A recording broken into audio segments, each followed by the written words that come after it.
trying to break with Die Hard, where the commies, the evil commies, grab him. They strap him to the bed springs of a mattress that's had all the stuffing taken out of it.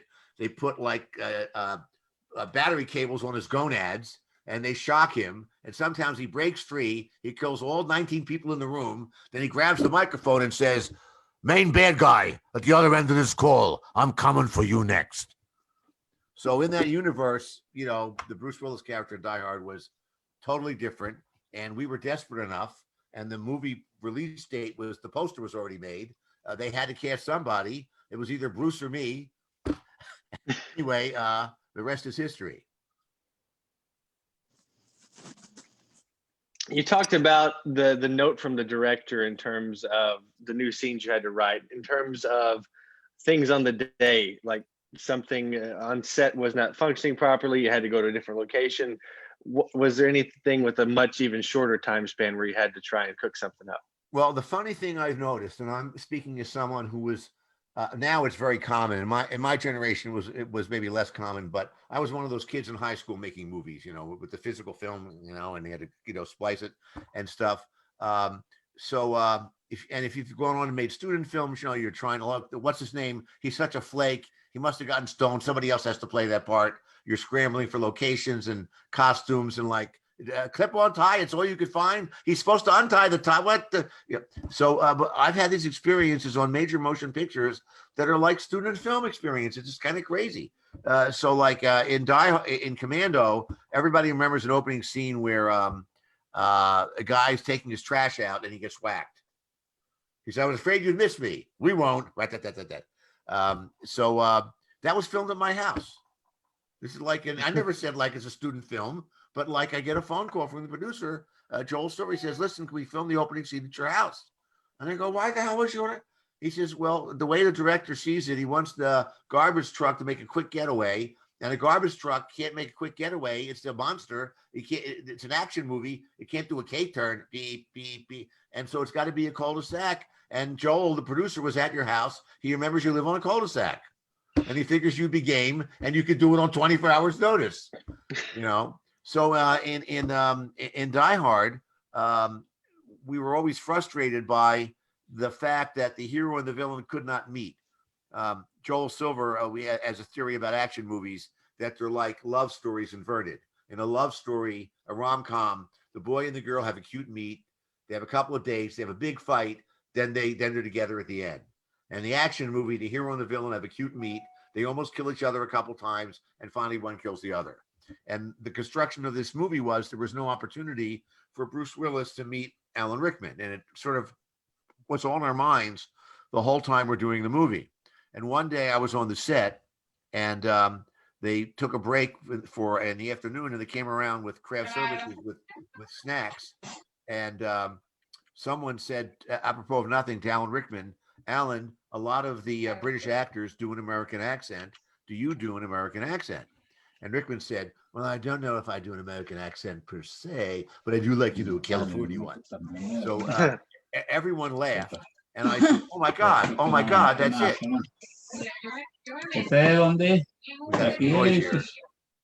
Yeah. Oh, I went and I grabbed, I found Joel and I said, "Come over here, let's do that again." So Alan did it again. And Joel said, "Why would you?" Oh, I get it. And then he got McTiernan and Larry Gordon. And we said, "Look, now Bruce can meet him because he can head fake him with the American accent." So John McTiernan is a very meticulous planner, and he went to AFI as a screenwriter, not in the directing program. So he's always thinking chess moves ahead, and he goes, no, he already saw Takagi get murdered by Alan Rickman. He knows who he is. He can't fool him. And I said, "Well, that's movie continuity, but what about shooting continuity? Did you shoot that yet?" So he turned to the first or second AD, whoever was there. He said, "When do we shoot that?" "We shoot that tomorrow." So I said, great. Let me write that. And he said, "No, wait, let's go look at the set." So then we walked over to the sound stage that had that conference room set, and John walked around like this, you know, and finally said, "All right, if we move this big conference table 45 degrees, because it doesn't have four legs, it has two giant big legs." Remember, he later on, he's under the table, he shoots a guy, So the conference table is like gigantic, has giant legs. Then he can see the victim, but not the shooter. So the crew starts to move it. He goes, no, wait, I got to see the scene. So they went and they evicted whatever the nearest office building was to that sound stage. They threw somebody out of their office and said, here, write the scene. And I had to re-engage with a typewriter because I had been using a computer. But we had a scene in the movie where he met Theo, who was the computer guy. And Theo was an American and almost tricked him. And then he killed Theo. But I had simultaneously invented the impossible like lock, and I had decided to keep Theo alive longer anyway. So we decided that shot, that place in the movie that was scheduled to kill Theo was now going to be a meeting with Alan Rickman, where Alan would head fake him with the accent. Now I get continually asked, how did he see through it? Does somebody have a theory on how he saw through it? There's several popular theories. No one. Possibly the way he was smoking a cigarette. You mean like a Nazi? Like that? Yeah. Yeah. Right. I mean, I've heard the cigarette theory. Another one is he offered him a foreign cigarette and no American would take a Galois cigarette. Anyone else? Another one is, well, the weight of a gun with the real bullets versus the clips and the blank, but except that he hands him the gun before he can feel the weight. Again, coming back to the student film, how you're making it up as you go along. We had always said that when he finally meets Alan Rickman in the building, there was a line of dialogue, we were going to escape in the chaos of the rescue. But when we shot that, we said that is so weak. It's like not buying diabolical enough planning from Hans Gruber, who the audience sort of respects in a way. You're sort of rooting for him in the movie. So very late in the story, I said, listen, I did a thing in a totally obscure, unseen pilot, The Spirit. Will Eisner's The Spirit. It'll never see the light of day. Subsequently, it came out on DVD, where the villain was so evil, she was going to blow up a children's hospital and escape in a fake ambulance. Nobody ever saw that. Let me recycle that gag. So we said, great, that's it. And literally the last day of filming is the scene where Argyle crashes the limousine into the fake ambulance and knocks out Theo, who's the only survivor. That's why Theo is in the new Die Hard commercial that we've all seen, the Die Hard battery. Yeah. Theo is in the diner because he is only one of two survivors of the all gang from the old movie. So all right. So I said, great, we'll do that idea. So now we have the first screening of the movie, the first cut. There's a director, there's a couple of studio executives. I was there with my wife, just, Bruce Willis. There's like 12 people in the room. We're watching the movie, it's working great. And we go, oh no, we're all fucked. And the reason is when they got off the truck, and they walked towards camera, they stopped, the camera craned up, and you had a shot that we all knew that we were copying from Lord of the Rings, which was looking down on everybody's hands, not taking a ring, but synchronizing their watches. Rickman said, synchronize your watches in German, which sounds pretty much the same in English, like synchrozen de Klocken or whatever. You didn't need a subtitle. And they all went beep. Now, when Bruce kills the first guy, almost by accident, the guy in the gray sweatshirt, and they have a brutal fight, and they fall down the steps, and the guy's neck breaks, which is stolen from Hitchcock. Torn Curtain, how hard it is to kill somebody with your bare hands. Bruce searches the guy. He says the cigarettes. Oh, these are very, very bad for you. He steals the cigarettes. The audience laughs. He also looks at his watch. And for a second, the way Bruce played it, like, was he going to steal the watch? We got a laugh from the test audiences.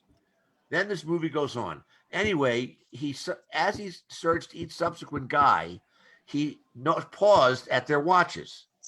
So you, the audience, noticed he went, on two or three of those watches. And there's a scene in the movie where he says to the cop outside, these guys are professionals. I don't know what their deal is. They're foreigners, they're professionals, they're trained, and they're experienced. He says, how the hell do you know that? He says, they have the best IDs I've ever seen. They all have the same weapons. Their clothes, the labels there's European clothes, the labels cut out. They all have the same IDs. They have the same weapons, and they all have the same watches. This is a team. This was originally what we shot and what we cut. But now when we see the finished movie, When they stopped to synchronize their watches, you could see there's nothing in the truck because we had not thought of the ambulance, the fake ambulance, 2 months earlier when we shot them getting off the truck. So now John and the editor, he said, you got to cut out all that watch business. And the reason he recognized Alan Rickman was one of the terrorists was he had the same watch. And in fact, as originally shot, the first cut of the movie that only a handful of people saw, Bruce's eyes went to the watch when he lit the cigarette for the guy. So now that we took out the ambulance, we had to cut out of the when you see it again, I've ruined the movie for anyone. When you see the movie again, freeze frame when they get off the truck, you'll see there's no ambulance, you're like in there. So that dominoed all through the movie to people go, well, I guess he's the world's greatest detective, or his accent wasn't that good, or the cigarette, but at the end of the day, nobody cares. For me, it's better that he's a detective than that he's a lucky guesser as a hero. Sherlock Holmes doesn't guess. It's never twins. It's never twins. That's great. There was another question from Nick who wants to know about keeping it fresh in one location, but also I'd like to add a layer of, with the budget in mind, were there any set pieces that you guys wanted that you had to minimize or toss out? What was that conversation like? Well, it's hard to believe now, but that was a relatively inexpensive movie, even for the time. The picture only cost, I think, about $32 million. Which was, modest at that time. And it had a handful of locations, which is one of the things that makes movies expensive when you jump all over the place. It had, if you had a stopwatch and paid attention to when you're on sets as opposed to the real world, probably 50% of the movie is on sound stages. So there's a lot of things that brought costs down. So although I've been in conversations on many pictures, where they'll say to me, Steve, you were a showrunner in television. You know what you can do with the pencil. And on many big, even expensive movies, I've been told to watch the budget. We never really had the conversation on this picture because it was always pretty much very controlled. I had a conversation on Die Hard 2 that was about a deep cut in the movie that was that Joel Silver, as a productive producer, kind of blew up with a landmine when the studio executives dared to make it. But on this picture, no, it was always seen as a very controllable, makeable movie. And in hindsight, it is. You can see that. You can see how much time you spend in different locations. There's a lot of stunt work, of course, and helicopter rentals, so forth and so on, and broken glass. But all of those things are par for the course when you make that kind of a movie. Curious how much time you spent on set as a screenwriter throughout your career. How common is it for you to actually be on set and helping with rewrites while production is happening? It's not that common, and a lot of directors don't like writers on the script or the set. They're afraid that the actors will talk to them. The actor says, tell me about my character's childhood. And you go, well, I think you were claustrophobic. And now the director says, what the hell's going on in the scene? Why is he crying in the elevator? Did he talk to the writer? But I had worked my way up the food chain from a story editor in network television to a showrunner and executive producer in network television before I started working in television. And a lot of my employers, particularly at Paramount, were in the feature film business, were people I'd worked with in the television business. So they knew that I understood the etiquette of a set. And also for either coincidence or maybe because I got a reputation as being quick on my feet, I've been involved with a lot of productions that are like racing to get out of the station, racing to meet their start date. So it's kind of all hands on deck. So I've actually been summoned to sets of movies I've had nothing to do with. They said, listen, Steve, we worked on another picture. I'm stuck here. How does the hero get out of the situation? It was okay on the when they wrote the script, it made sense. Now we're on the set. There's no way the audience is going to believe, he escapes 5 Bengal tigers and a rabid panda or whatever it is. So I'll go, all right, we'll talk after lunch. On this picture and a lot of other pictures, I've been very welcome on the set. There's been a couple of times where I've had a director go, I don't like it. And they've basically been overridden by studio management because I have a reputation for knowing how to behave. I've also been in the editing room way more often than a lot of screenwriters because I demonstrated that I'm the first person to cut a line of dialogue, that I'm not like covetous of my dialogue. And also on my kind of pictures, they're always looking after you have your first test screening, could you amp it up a little bit? And, so we'll go in there and go, okay, Arnold's head is away from camera. He can say one more funny line, we'll get him in for ADR and you say more. So like in The Running Man, he cuts this guy up with we cut away before the chainsaw comes up his crotch. But later on, Maria Conchita Alonso says, what happened to Buzzsaw? He says, he had to split. And not only is that a line that got added after we shot the movie, by mistake, the sound editor left me saying, you had to split. Because for our test screening, I did Arnold's lines, because you don't want to have your star come back and burn off his 4 days of ADR. So we were so late to the party with Running Man coming out that we brought in extra sound editors. And there's 3 lines in the movie that are not Arnold, it's me, even though Arnold came in and did them later. So it's sort of like a reverse negative Hitchcock cameo. Like it's just my voice. Nice. Yusuf has a question for you. Yes. If you want to ask. Yusuf? Yeah, I couldn't find the unmute button. Hi. Well, thank you for coming. It's an honor to be in your presence. Yeah, my name is Yusuf. Now, Yusuf, is that your lovey, or is there a child in your house over your shoulder, the stuffed lovey? That's a Yoshi. Yeah, that's your. Oh, of course. Yeah, from I Mario. didn't recognize him as a decapitated head. Yeah. Okay. Yeah, right. Where's it's like Ronald Reagan? Where's the rest of me? That's a very obscure movie reference for you. Yeah, right. Bring my party so over. your question, Yoshi. That as well. Steven was in the Army, I believe, and then I think Yusuf, were you in the Marines?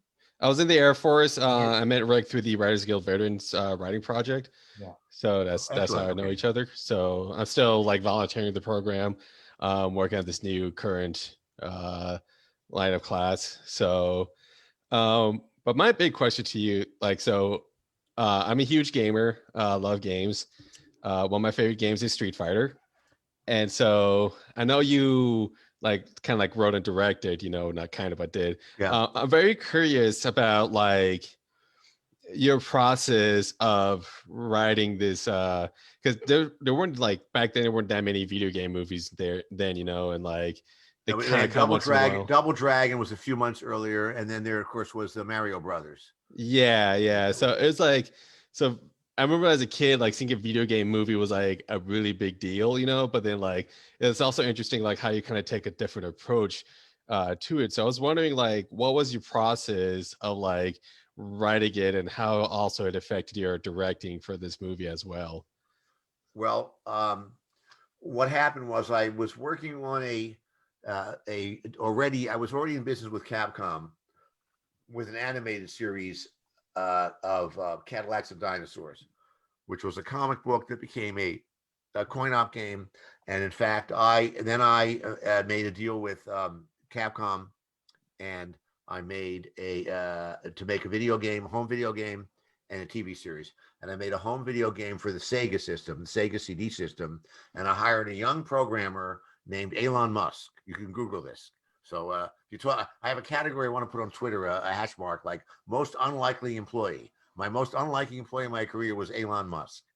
And also I would do hashtag most unlikely employer. My most unlikely employer was Muhammad Ali. So long story. I'll watch my Twitter feed. My God. Anyhow, the people I was making the TV series with were in a loop with Capcom, and they said, Capcom is coming to LA. They want to interview producers to make a feature film of their most successful video game. Are you familiar with that? And I go, yeah, I'm familiar with that. I on the weekends, I ride my bike with my kids to the arcade. They sink quarters in that. I get killed right away, but they play for hours. And they said, well, if you can come up with a take for that, we'll have a pitch with Capcom. So I said, I'll come. It was like 3 days notice. And I said, all right, if I do that, but I want to direct it, because at this time I was getting a lot of offers to write and direct projects. And a lot of them never came to cropper, like the picture falls out of development or I'm unavailable. And to go write and direct a movie, you're involved for like 9 months or a year. And just to write a movie, maybe it's only 3 months, So it's like, there's all kinds of factors. But I had made several deals and had a precedent. All right, this would be one of those writing, directing deals. If they take my take. And so they sent a lot of material over to me. And a lot of it was in Japanese. So it was sort of like the next wave of what the game would be. So like characters and things that were not yet in America, but were on the horizon in Japan. And one of the things I noticed was this book where they had a big section on Bison and his plans for conquest. And they had this whole kind of fold out, like a Playboy fold out, but it wasn't a pretty girl. It was Bison's secret headquarters, which was like a James Bond villain's lair. So this struck me as a way to take a chance. And everybody's going to go in there and pitch some kind of karate tournament. And I had a theory, basically, that sports movies don't work unless they're really about something besides sports. So the greatest baseball movie is Field of Dreams, right? Which is not really about who's going to win the pennant. Or The Natural, which is a whole psychological thing. It's not about is the team going to win the pennant. Or Rocky, where he loses. People don't even remember Rocky loses in the fight because it's a personal story about somebody. So even and because sports tournaments are completely predictable. I mean, one of the lowest grossing Tom Cruise movies was Days of Thunder, where halfway through he has a car accident. You go, oh no, will he ever race again? I want to take a leak. I want to buy popcorn. I can't. I can't stand the suspense. Will Tom Cruise race again? I'm only in here like an hour and 10 minutes. Will there be? I don't know. So I think that sports movies to a large degree. So I felt I'll be the only guy that doesn't pitch a karate tournament. And the karate tournament movies were kind of the hallmark of low budget movies, frankly. All these low budget movies. So let me take a cue from where Capcom thinks they're going to be next year. I'm going to go on a limb and jump on this conceptual artwork. So it turned out that was exactly what they saw it as being for two reasons. One was they saw it moving in like a James Bond franchise to like expand the franchise. And the other was they wanted to get a PG-13 rating. And they knew that all of the violence, if the whole movie was about killing the people like that, they would not be able to get the rating. So they were savvy to that degree. So I got lucky in my pitch, which was the movie you saw. I basically pitched the movie you saw on 3 days' notice. And then, what became, irksome when making the movie was when I pitched the movie, I only included about 9 characters. It was like 7 characters that were the heroes. And then Bison and Sagat as villains with a bunch of underlings. And they said, but there's like 19 characters. And I said, and this is with the translator. Later on, I learned that the Japanese executives spoke more English than they let on, but you want to pretend you don't, so you can like be more, it gives you an advantage in the meeting. So I challenged everybody in the room, the Americans and the Japanese, to name all 7 dwarfs. And nobody could, because human beings, this has been proved. But they also test humans versus parrots and chimps, and parrots are better than humans at counting small numbers. It's kind of weird. Anyway, but 7 is about the number of things that, like on short notice, you can keep in your mind. And as experiment right now, let's name all 7 dwarfs. I can't name 7 dwarves, but I could certainly name 19 Street Fighter characters. Well, name 7 dwarfs. Come on, people. Happy. Dopey. Happy what? Happy, drowsy, grumpy. Dopey. Sneezy. Dopey. Sleepy. Sleepy. Doc. No, there's no sleepy. Yeah, there was. Sneezy. Drowsy. No drowsy. Goofy? Doc. No goofy. Doc. Yes, Doc. Now we got 6. Different Disney franchise. We're missing one. Bashful. Finally, everybody I forgets was going to Bashful. say that. I said Bashful. I was I gonna didn't say hear you. I'm Bashful. sorry. Audio, I'm sorry. Somebody said it in the chat. There you go. The patriarchy shut her down. No, I just didn't. I didn't hear Bashful. Anyway, at that particular, we didn't have such a clever group. They were executives, not writers, so nobody could remember Bashful. So I said, I'm trying to keep it down. But as the movie progressed, every time we had a problem, and I would say we need more time or money, they would add characters. So at the end of the day, the movie got overburdened with characters. And if you've got 15, the movie's 90 minutes long. Do the math. And then they wanted a star for. They wanted to get Stallone or Schwarzenegger, and we kept saying, no, you don't want to get one of these R-rated actors to be in the movie. You're trying to do PG-13. It sends the wrong signal. So finally, they realized they could afford Jean-Claude Van Damme because there's 95 characters in the movie. He didn't have to work the whole time. He's not in every minute of the movie. And we go, what about the accent? But they didn't understand he had an accent because he's dubbed in Japan. So I had to have too many characters. But the biggest problem at the end of the day was Raul Julia, we did not realize had been seriously ill. And when he showed up for shooting, he was a shadow of his former self when he was fitted for his costume. So when we found this out, I realized I could not put him on film the first day. He looked too frail. And the original plan when we cast this movie was, do we cast actors and teach them the fights? Or do we cast skilled martial arts actors, there's a lot of them, who hope they can act? But because the fighting in the game is so bizarre and unique to the game, it's not like real martial arts at all. You can like watch this game and never see something that would be used in karate or Krav Maga. It's all cockamamie fantasy stuff. We said there's no point in getting the martial artists because we have to teach it to them anyway. Let's get the actors. And the plan always was that I was going to shoot all the dialogue scenes first with Raul, mostly Raul Julia's material, which is all like acting, all the dialogue scenes, while the actors are being trained the special wacky street fighter moves. But when Raul turned up so frail, I realized I had to take all of his work and push it back in our schedule of whatever it was, 60 days. I can't remember what it was anymore. I had to push him back so we could give him milkshakes and build him back up to be in the movie. As it turned out, I had one day I could not move. So the scene where he goes down to the laboratory and says, Dr. Dalston, how is our work going today? Well, I'll see about getting you published. You can see how gaunt and frail he is. But then he didn't work for 3 weeks. But this meant I had to move some of the fight material up because I was running out of talking material. So a lot of the fights just were never rehearsed as much as they should have been. Because this whole mysterious plan of 6 weeks of just fight training went out the window. So at the end of the day, when we cut the picture together, we realized that the fights were kind of a little bit, So we actually went, after we wrapped in Australia, we did a week of reshooting in Vancouver. I said it correctly for you Canadians, Vancouver.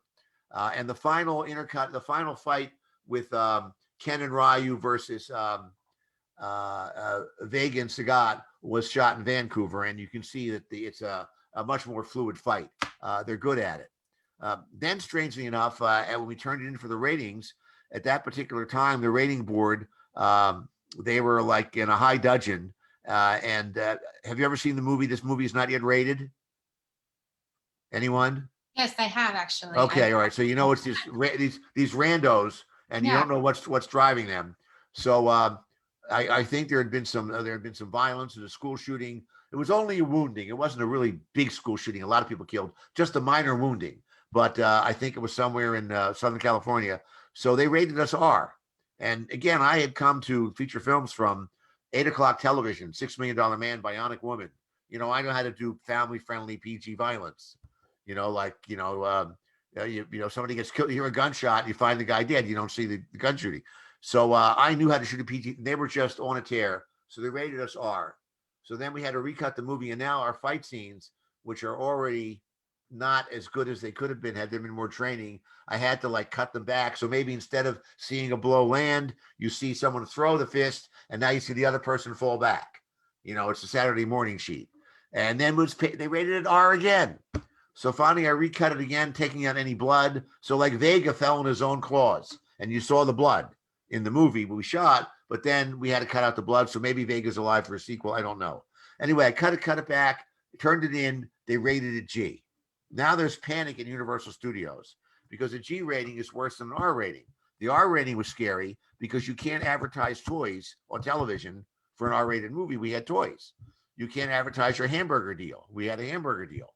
So then you got to get us to PG-13. So now they give us a G, but that's worse. You can advertise the toys, but no teenager will see a G movie. That you want the little brother to say, mommy, can I go with Tommy to see the PG-13 movie? You don't want the opposite. I'm not taking him to see this stupid G movie. So in desperation, I had Jean-Claude Van Damme come into the post-production and ad-lib a line. There's a scene where he's rappelling into the bad guy's headquarters. He was just rappelling, and now his back was to camera, and he said, I'm getting too old for this shit. So now we turn the movie on and go, hey, what are you trying to pull? That wasn't in the last cut. You got PG-13. Oh, no. Oh, what would we do, you know? So, but it's all related to the fights, actually. I would have rather had a more legitimate fight for an R rating had it deserved it. Wow. Well, thank you.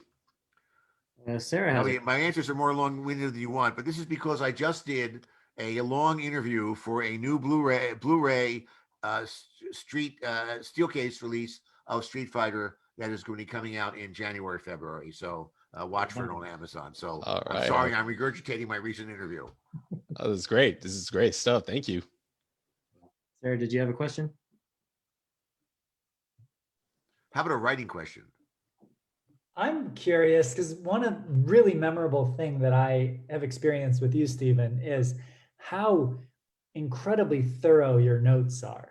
I think one of our Screencraft action winners were introduced to you, and not only did you read their script, but you covered every single page of their script in like red ink.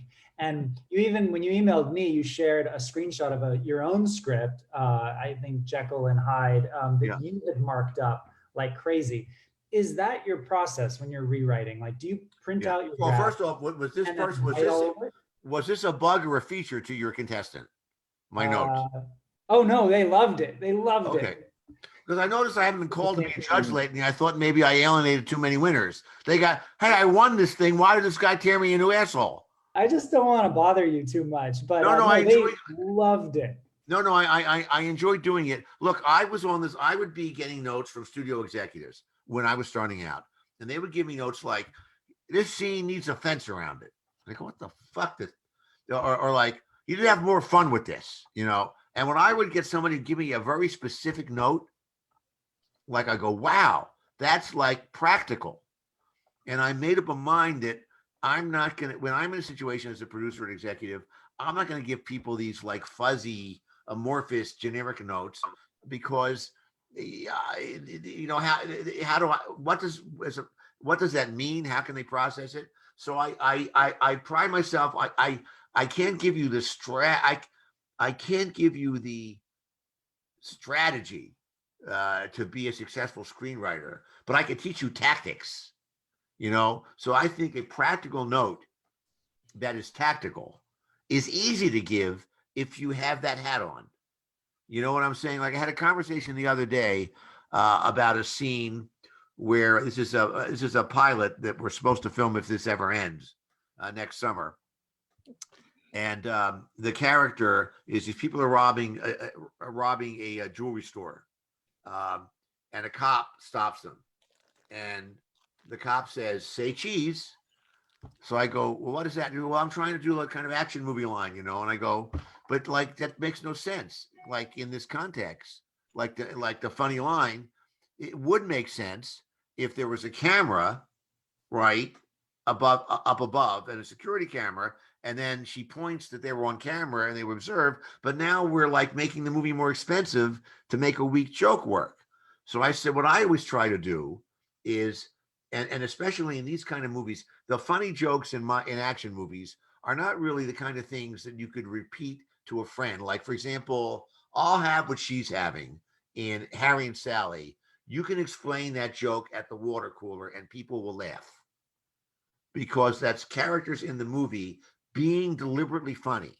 They're real human beings, but they're being deliberately funny in a context that can be extracted. But like there's a big laugh in Die Hard when the FBI arrive, and we've already spent time with the cop who's Bruce Willis's friend, and we've already met the asshole from this Breakfast Club who's the police chief. And someone says the FBI are here, and the police chief says, the FBI, and he starts to button his tie and fix his cuffs. And our friend cop says, "Would you like a breath mint?" Well, that brought the house down. That was a huge laugh, right? All over the world, even in French, I saw it. And just like "Come out to the coast, we'll have a good time" is a huge laugh after a 10-minute intense scene where he's being hunted down in the vents. So I say the way to get the joke in an action movie is imagine you're on the set.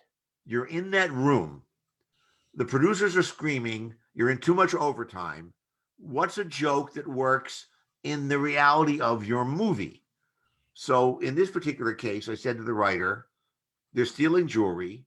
Somebody holds up a necklace, and a voice says, "Emeralds don't work with your skin tone." They turn around. There's the cop with her pistol, and she's holding up handcuffs, and she says, "May I recommend bracelets?" Now, this seems like genius, but it's not. It's just what would clever people say in the situation in that moment. So when I read a script from a contestant or someone on a TV series I'm working on, it's not my job to reinvent what they're doing. Like I just had a discussion with this pilot writer the other day about a flashback. And they said, "Well, you can't just throw flashbacks." And I go, "Listen, I would never suggest, hey, we need flashbacks. You're the writer who introduced flashbacks as an element in here. And I'm telling you now that you open the door to flashbacks. They can work for us in other ways. But it's my job always to help you get where you're going." So once I look at it that way, I can look at a scene and go, what's going on in the scene, and give a note about what would make that scene better. But a lot of my notes are really just about luring the studio reader through the script, making it a page turner. Like you're taking way too long to make your point here. A lot of writers make the mistake of putting in the script something the moment they've thought of it, as opposed to the ideal moment it should be in the movie. A common mistake screenwriters make is when they describe the scene, they describe the things that are important later. So, for example, you might decide that there's a fire escape, right? But they sort of oversell the fire escape in describing the apartment. So we're not surprised when the killer comes in the fire escape, because they made too much of a deal about the fire escape. But if I'm in an apartment building, I don't have to be told there's a fire escape there. I'll accept it if I don't know to see the fire escape in the script until the killer shoots you from there. Nobody's going to read a script about an apartment building, a seedy apartment building, and go, "Well, I don't believe there's a fire escape there." I mean, I don't have to set up there's an elevator either. In other words, people will write, he knocks on the door, there's an elevator at the end of the hall. You don't have to tell me there's an elevator at the end of the hall. Later on, when the elevator fails, I'll accept it's there. So a lot of people do too much scene setting and ruin the surprise and fun. You want readers to be surprised by things sometimes. I've gone so far as when I'm writing a script, hypothetically, where detective is searching an apartment. He hears a noise. He opens the closet, and it's only a kitten. I haven't done that one. I may yet. But in any event, I've actually manipulated my copy so that there's a page break before you reveal it's only a kitten, just to get the studio reader to turn that extra page. If I had to say the most common mistakes people make writing screenplays that I see is they begin their scenes too early and they end their scenes too late. I'm sorry to interject. What do you mean when you say start a scene too early? Well, I'll give you an example. An exercise, I'm going to spoil this now. We don't, unless we all want to take a break for an hour and go right to scene. I've done an exercise when I've done seminars that go on for a couple of days. And I'll say, I have an exercise here. I want everybody to write a scene. It could be 2 or 3 pages. We're going to have a little contest and we'll have a little trophy later. And what we'll do is we'll give a dinner in the restaurant in the hotel or something as a prize, right? We'll have first, and the assignment is write a 2-character scene, 1 to 3 pages, where 2 characters share a meal and one reveals something to the other that hitherto had never been heard. So, I mean, don't do this one, but it could be a divorced couple. They're going over the custody in a restaurant on neutral ground, and just Harold is not your child. That would be like, a very like routine soap opera example. Now go ahead and write this. So I cannot tell you that the majority of people write a restaurant scene, and they get bogged down. Madam Joplin, welcome back. Please, your regular table is ready. We have a special tonight. It is also buco. And who is your lovely companion? And now they get trapped into this restaurant scene, right? Where they don't realize they could say, all right, you've maybe wait through entree and dinner, and now we're on dessert. What did you want to talk about? Now I've got 3 pages to write my scene, right? Right. So I have people that like think that they got to start, and I would say, how many people did a restaurant scene? Right? They raise their hands. Okay. How many people did scenes on Earth? How many people did scenes where everybody was a human? And you realize how people did not imagine enough. Right. So the assignment to people, you could be in the Army, right? You could be at a foxhole. You're like, it's the Battle of the Bulge. So they kind of boxed in a way, like creatively wise, just being boxed in and not, I guess, not outsourcing the material, just kind of like, okay, so these are the minimum requirements, just do something with them when it comes to starting scenes. And I would say, like, don't go with your first thought. Right. Don't go with your first thought. So like I'm saying this now, I've done this exercise. So like you could have the Donner Party. Okay. I hate to tell you this, you're eating your brother. Right? Okay. No, yeah. I'm just like riffing now here. Yeah, no. And it was, and it'd be better than the restaurant with the divorce scene, which everybody wants to do. You could have 2 dragons eating a night. One of the things I recommend to writers is if they can get involved in improv classes. I found it very valuable. I was involved in improv classes a lot. I was actually involved. I was in sort of the B group for the committee, which is the committee was a shoot off of the Second City that was out here in Los Angeles in the 70s. And I was in the committee, and we would perform on like their Dark Night Monday, and they would pass the hat. It was cheaper. But there's books on you've seen the movie about Yes and.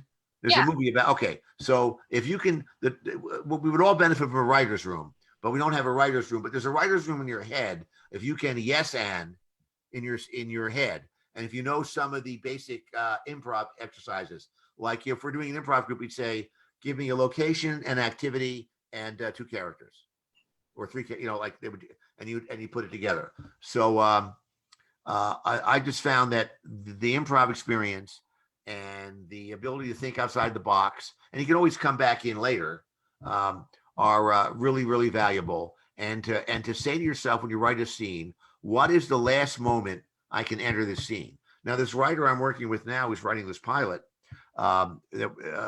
is a playwright in Germany.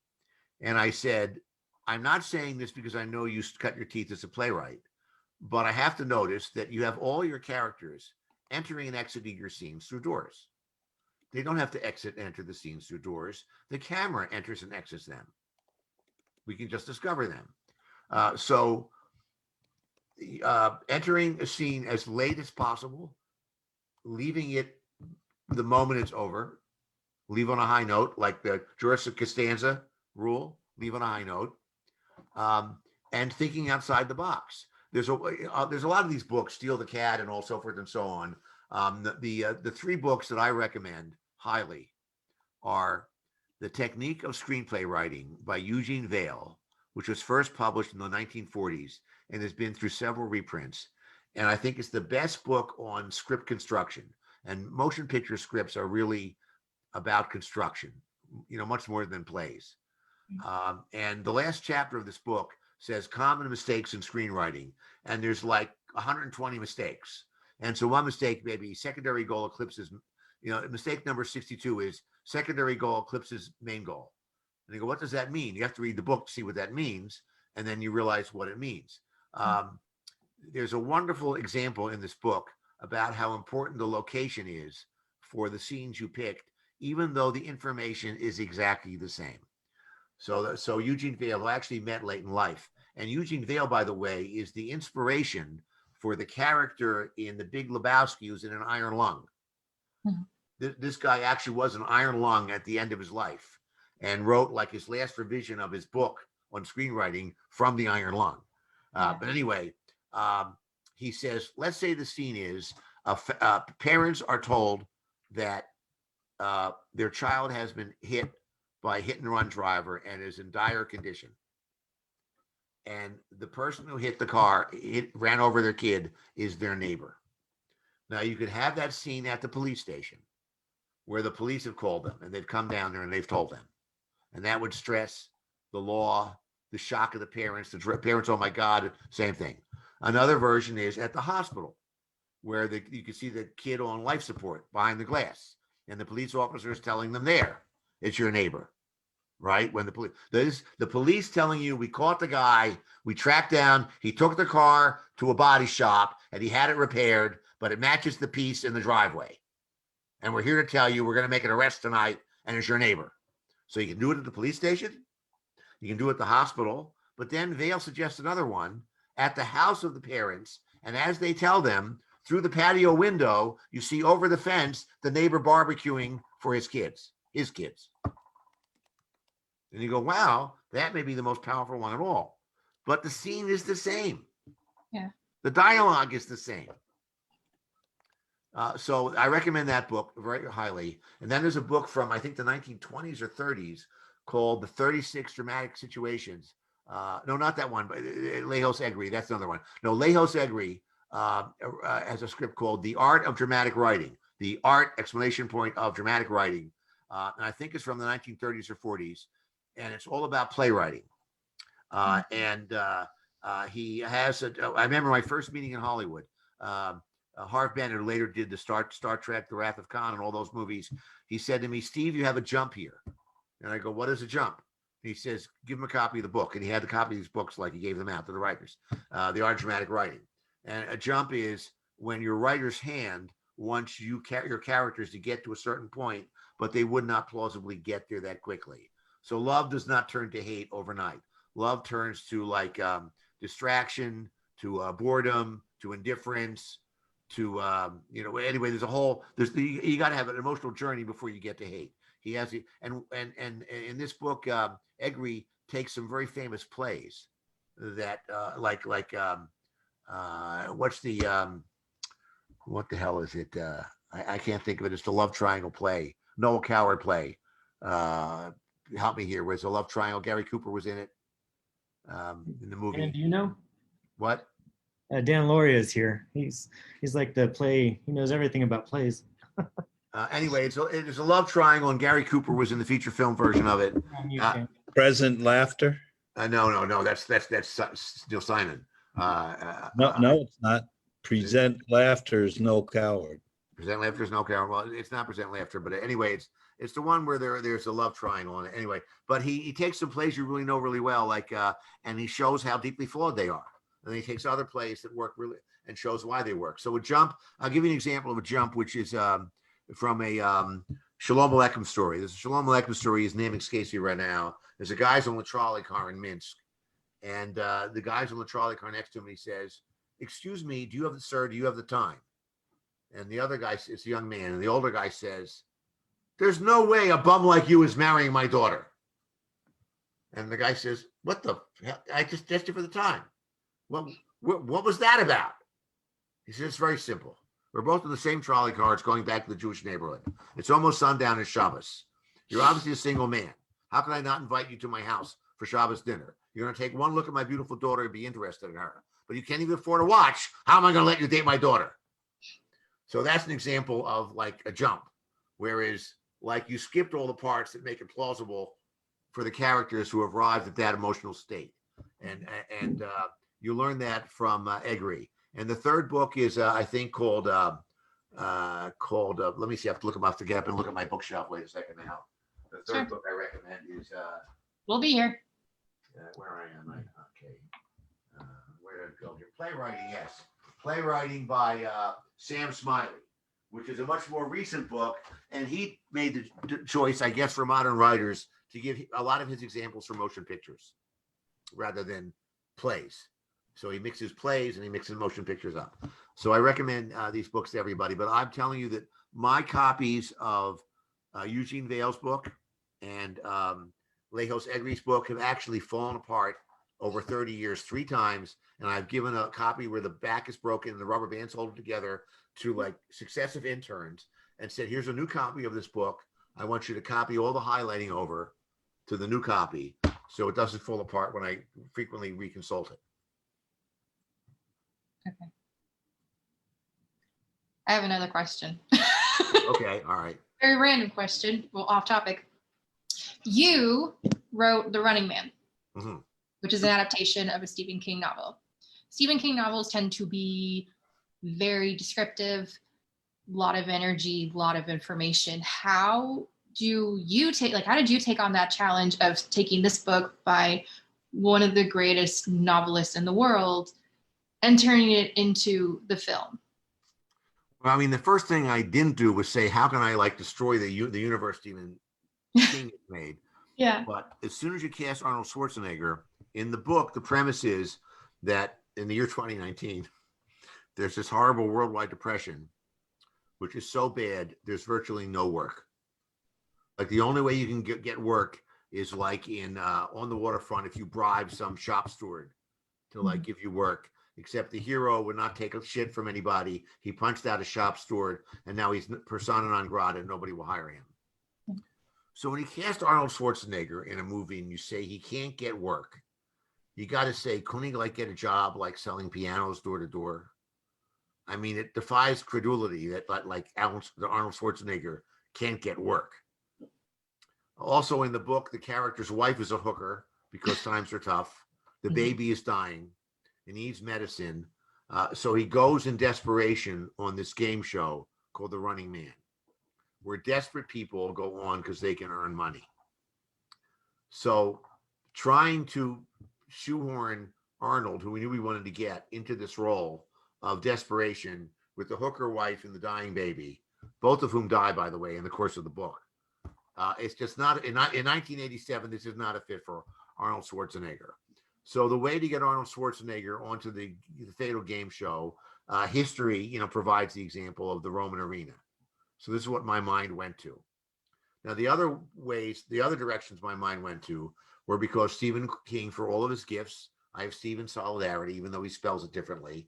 He wrote this book, I guess, in 1980 and 81 in Maine, and his familiarity with the entertainment business and game shows was probably at arm's length. He probably hadn't watched the game show since he was a kid. And the game show in the book is incredibly lame. It's like a 1950s game show. A girl comes out like a cigarette girl with a box around her neck with a bunch of cards.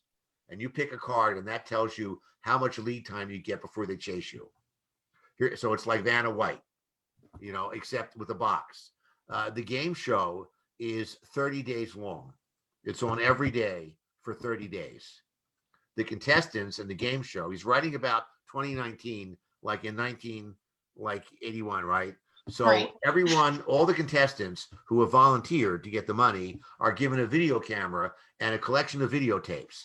And every day they have to mail a videotape back to the network to say, well, I'm alive again, it's day 3 and stuff like that. The people that kill them are anonymous. So you can be walking down the street and a meter maid whacks you. So trying to make this in the movie, you go, how does the audience get invested in bad guys who are completely random and show up arbitrarily? You can't fall in hate. It's one of the rules of these kind of movies. How do I present a movie that lasts 30 days? Like we have calendar pages like we're supposed to, and like what television show? It's not like The Bachelor. I mean, how do I do 30? I'm saying, how do I write 30 days of events? So if you look at motion pictures, there's a great novel called 6 Days of the Condor. Remember the movie? It was 3 Days of the Condor. Most of my movies most films in general take place in compressed time. Even Casablanca, one of the greatest movies ever, it looks like it takes place in like 48 hours, maybe 72. There's a flashback, but the movie takes place in maybe 48 hours. I mean, my first movie was 48 hours. And Commando, if you pay attention, the movie takes place in about 15 hours. Die Hard and Die Hard 2, the only real Die Hard movies, in my opinion, take place from dusk to dawn. They're like 12 hours. So I said, there's no way that, so the show had to be compressed. The fictional show had to be compressed. How you got the hero into the show had to be more plausible given the star we had. At one time, they were talking about Christopher Reeve, and when Christopher Reeve were talking about someone who had been too political as a teacher and had been sentenced to it. But once we switched to Arnold, it's a different set of clothes. It's a different costuming. Then the game show, if you watch game shows, even Jeopardy has a set with bells and whistles, and the 10th hour. So the set had to be spectacular, and the dancing girls. So the game had to be brought into a state that you would believe it wasn't entertainment. The game show in the book would be like ludicrous. In the movie, it'd be like radio. And of course, the villains had to be built up, and we took our cue from wrestling. The ultimate compliment was there was this show called American Gladiators, and the guy who sold that show said, we just went and rented a VHS copy of the Running Man, and we said, this is our show. We made a presentation reel off of the show. So, every adaptation is different. Die Hard did take place at Christmas, but it took place over 4 or 5 days because it began before he ever went to California. In Die Hard, when the book was written, there was a craze of CB radio. Remember Roger Goodbuddy, a convoy, we were on a convoy. So when he made connection to somebody outside who was sympathetic, it was a gypsy cab driver. And only later on did a cop come in who was sympathetic. So Jeb Stuart made the correct choice of folding the gypsy cab driver and the sympathetic cop into one strong character rather than 2 minor characters, because the CB radio craze was over. Why would we keep it in the movie? So an adaptation is like, what is cinematic? What isn't? What can you peel away? And what is the spine of the story? When I did the movie for the Flintstones, I literally looked at every episode of the Flintstones that had ever existed. And I looked at every other iteration. Like, does anyone know what was Barney's job? What did Barney do for a living? Anyone? Bueller, anyone? Something to do with rocks? No, Barney was an inventor. He was always out of work in the series. He was an inventor. In the movie, I had him work for efficiency. Everybody's misremembrance that he worked with Fred, but he didn't. At one point when they jumped networks, they became security cops. They were security guards. At one point, Betty and Veronica. Okay. At one point, Betty and Wilma were reporters for like the Bedrock Beagle. So when I finally looked at all these things, what I analyzed was the generic Flintstone episode was Barney would have some kind of brilliant brainstorm. Fred would get on board it and fuck it up. Fred's mother-in-law would try and break up the marriage. And Fred frequently on many, many episodes would be accused of a crime or would turn out to be the exact double of a spy or a criminal. So I noticed how much there was a crime element you watch Flintstones, you go, this is like the 15th episode where the police are trying to chase Fred, mistaken identity. Mm-hmm. So when I wrote my script, I said, these are the things to be in this script. And it took like years before it got made. It was a troublesome picture, but these were the right choices. It worked. But like I really, on an adaptation, I go, what made the original work and how much of that ports to the cinematic platform? Okay. Yeah, I'm trying to remember because I watched the Flintstones and I remember being excited because I think the B-52s did the theme song. Yeah, they had a scene. They were also on camera. Yeah, I remember that because I loved B-52 so much. I'm like, I can't believe they got him on there. But the motion picture is almost the archetypical Flintstone episode where Barney has a brainstorm. Yeah. Fred takes advantage of Barney, treats him badly, but Barney forgives him. And there's a criminal story, and Fred is wrongly accused, and it all works out. And in the end, and I think that it survived 7 years of development hell and became a successful movie because I paid attention to like what the source material was. Mm-hmm. What I think has been wonderful in people adapting things is people looking at what makes it work and then finding a new way. So a lot of people were like marveling, and I was too, about the recent Invisible Man with Elizabeth Moss. Elizabeth Moss. It's just a great movie. But if you look at the original movie of The Invisible Man, what it's really about is the guy uses he's a psycho, and he uses his ability to terrorize an entire English village.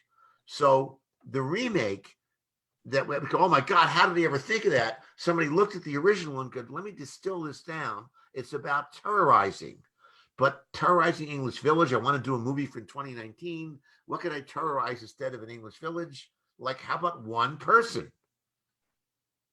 What about one person? The Invisible Man is the ultimate stalker, but the seeds of that idea are in the original material.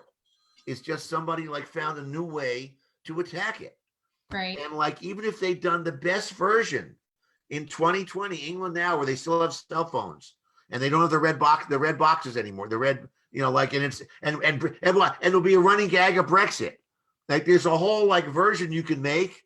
That's the authentic version of the 1930s, with the English village, and it's the wrong way to go, even though it might be the more true. There's too much they've pissed on the original, Yeah, which I think is always great, because every time something gets remade, it's like a new take on it, but then they also forget the source material. Well, the new take I see, which gets me, is the new take is always dark, and that's not always the right way to go. It is not always the right way to go, but almost invariably when they do a reboot of something, it's like, let's go dark. So like the Bionic Woman, which is a show I cut my teeth on. The Bionic Woman, it's hard to believe now, but that was designed to be the sunny, daylit antidote to the more dark, grim $6 Million Man. $6 Million Man would fight commies, and there'd be spies and danger. So the Bionic Woman was more upbeat, sunny kind of stories. So the reboot they did, they said, let's go dark. Like, and I go, what are they thinking? A Knight Rider, another show I worked on.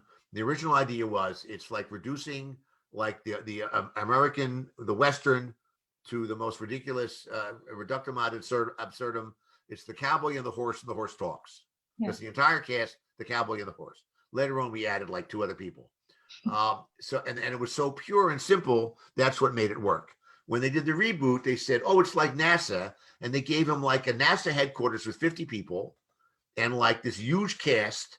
And when I did the show as a showrunner, they kept saying, could we have guns on the car? I said, no, the car cannot have any offensive weapons at all, because then he'll never get out of the car. No offensive weapons on the car. When they brought the reboot back, it had guns and laser beams and like anti-gravity, and it could disguise itself with other cars. And like the show got canceled immediately. You need kryptonite. When you're doing superheroes, you need kryptonite, for them. So like the Knight Rider reboot, there was no kryptonite. It was like too ultimate. Yeah. So like what made the original work was the relationship between the car and the guy, and the limited cast. It's just you and me, buddy.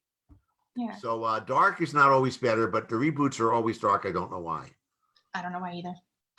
But thank you. That was very You're welcome. important. Good questions. Thank you. Next. I had a question, and just for someone starting out new, if you've got a film that you've written that's kind of like low budget, would you recommend to try and make it yourself and then sell it, or just try and sell the script? Well, Like, this is a good question now, because you can make a film now with your iPhone.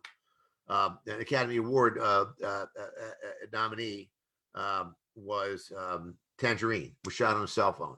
And there's no excuse not to make a movie now. You can make a movie on your credit cards, Paranormal Activity. It just depends on your confidence as a filmmaker, your confidence in the idea. Right now, I mean, I'm going to tell you what to do with your credit cards and your time, but right now, where people are like in a panic, and you're in this pandemic situation where everybody's looking for pandemic scripts, like small cast, few locations, so that's a head start right there. That's what people want to see. Small cast, few locations. I mean, I have a movie right now. We're saying, why don't we just try and cast celebrity couples, because they're already like quarantining together. There's like it's like Romancing the Stone. It's an action movie with a couple. So we're actually thinking, who are the Hollywood couples? They're already quarantining and they're desperate to work. So we're in this strange loop right now. So I think it depends on the material. If you think that the script is within the scale that you can make it for like a no budget movie, you know what I mean, like Paranormal Activity, then I would say go for it, because it's really hard to set things up now. It's really hard to set things up now. Is it harder to sell something that's already made though? Like, I mean, just trying to, I don't know, like approach like No, there's people that will look at a finished film. It just has to hit the professional marks. Where people always make the mistake is sound. The number one giveaway to a low budget movie is bad sound. The audience will never notice bad photography. Will never notice like they won't necessarily notice like cheap wardrobe. But they will bad sound. Everybody notices. And that's the number one mistake people mistake on a low budget movie. Spend big dollars, get top people to do your sound. That's the giveaway. Now, if you want to see a movie that like failed cinematically, it took them a while. The Farrelly brothers like did not know how to set up a shot. When they did something about, you look at Something About Mary, it's like really not a very well shot movie. They got better later, but like the audience doesn't care. There's a movie that was very successful with that was shot basically on Disneyland dad cameras. Disneyland dad cameras, not even as good as your iPhone, but there's a movie that Jason Statham made called Crank, where somebody steals his, was it called Crank? Where somebody steals his heart? Somebody help me here. Somebody go. Yes, you're right. Yeah, I think with Fatham Right. or something along those lines. Never mind. Anyway, they shot that movie with the kind of cameras you would go to Disneyland with. And they shot it with 30 cameras. They threw them out windows. They smashed them up. And it was like an incredibly low res picture. Nobody cared. that's great. That's good to know. Like, just because you've got this finished product and then you're like, okay, well, what do I actually do with it? Like, that's been my biggest decision right now, trying to decide how to move forward with the script and everything. So thank you. All right, good luck. There's great tools now. I mean, the digital revolution has made it so easy to do a picture. Oh, speaking of pictures, I'm on the wrong side of the camera. There's a movie, it's coming out. I will link it if you follow me on Twitter. There's a movie called December, and coming out next month on, I guess, Scream Factory. And it's going to be on video on demand on a bunch of platforms called December, which is a bunch of like Christmas themed shorts, and they're all like genre horror, action, science fiction, and I'm in one. So it's called December, so you can see me on the wrong side of the camera in December next month. Were you involved in writing it as well, or just acting? Were you writing? No, what happened was I went to Berlin to have meetings about this TV series that we're supposed to film this summer, which is called Burning Life, which is sort of like, if I had to describe it, what was the series that I don't want to like sink to using Google that Lieb Schreiber was on. Lieb Schreiber had a TV series where he worked for Ray lawyers. Donovan? What? Ray Donovan? Yeah, it's sort of like Ray Donovan, about a expat, about a German American who goes back to Germany and involved in the art scene, and he's kind of a troubleshooter. So anyway, this is like 20 months ago. I went to Berlin to meet with the studio, Studio Babelsberg, about this potential TV series. And while I'm there, this executive says, Florian here is shooting a picture on the lot. He wants to use you in a cameo. I go, what do you mean? He says, we know John Landis, like we'll put, there are a lot of times in a John Landis movie, invariably, there's like somebody has one or two lines. And if you know show business, you realize that's a well-known director or a well-known producer that's just like, he's just giving him a little part. He wants to do that with you. And I go, why do you think I can act? He says, well, when we set up your meetings, your assistant said you've done some acting. But this was in cases where like the actor didn't show up. I'm a reporter in Ricochet with Denzel Washington. At the end of the movie, I show up, I'm in a news van and I'm with the news crew, and I'm critical to the plot just because I'm a news crew. He wants the news crews to come there. And then there was a TV series where I was a comic in a nightclub because nobody else wanted to do it. So, but that's my entire acting career, and a couple of commercials in Philadelphia. So, all right, so I'll do it. So it turns out not to be a cameo. It's this giant part. It gives me like 5 pages. This mini scene is called Christmas on Fire. And it's a parody of Reservoir Dogs, but except Reservoir Dogs, we know, is sort of inspired by a Hong Kong movie called City on Fire. So it's kind of like the Reservoir Dogs with the Mr. Pink, Mr. Yellow, and I'm the ringleader of the robbery we're going to do. So it's like a 5-minute segment of this longer movie. But my involvement was only as an actor because I was there for meetings with the same director and the same producer, and got lured into this thing.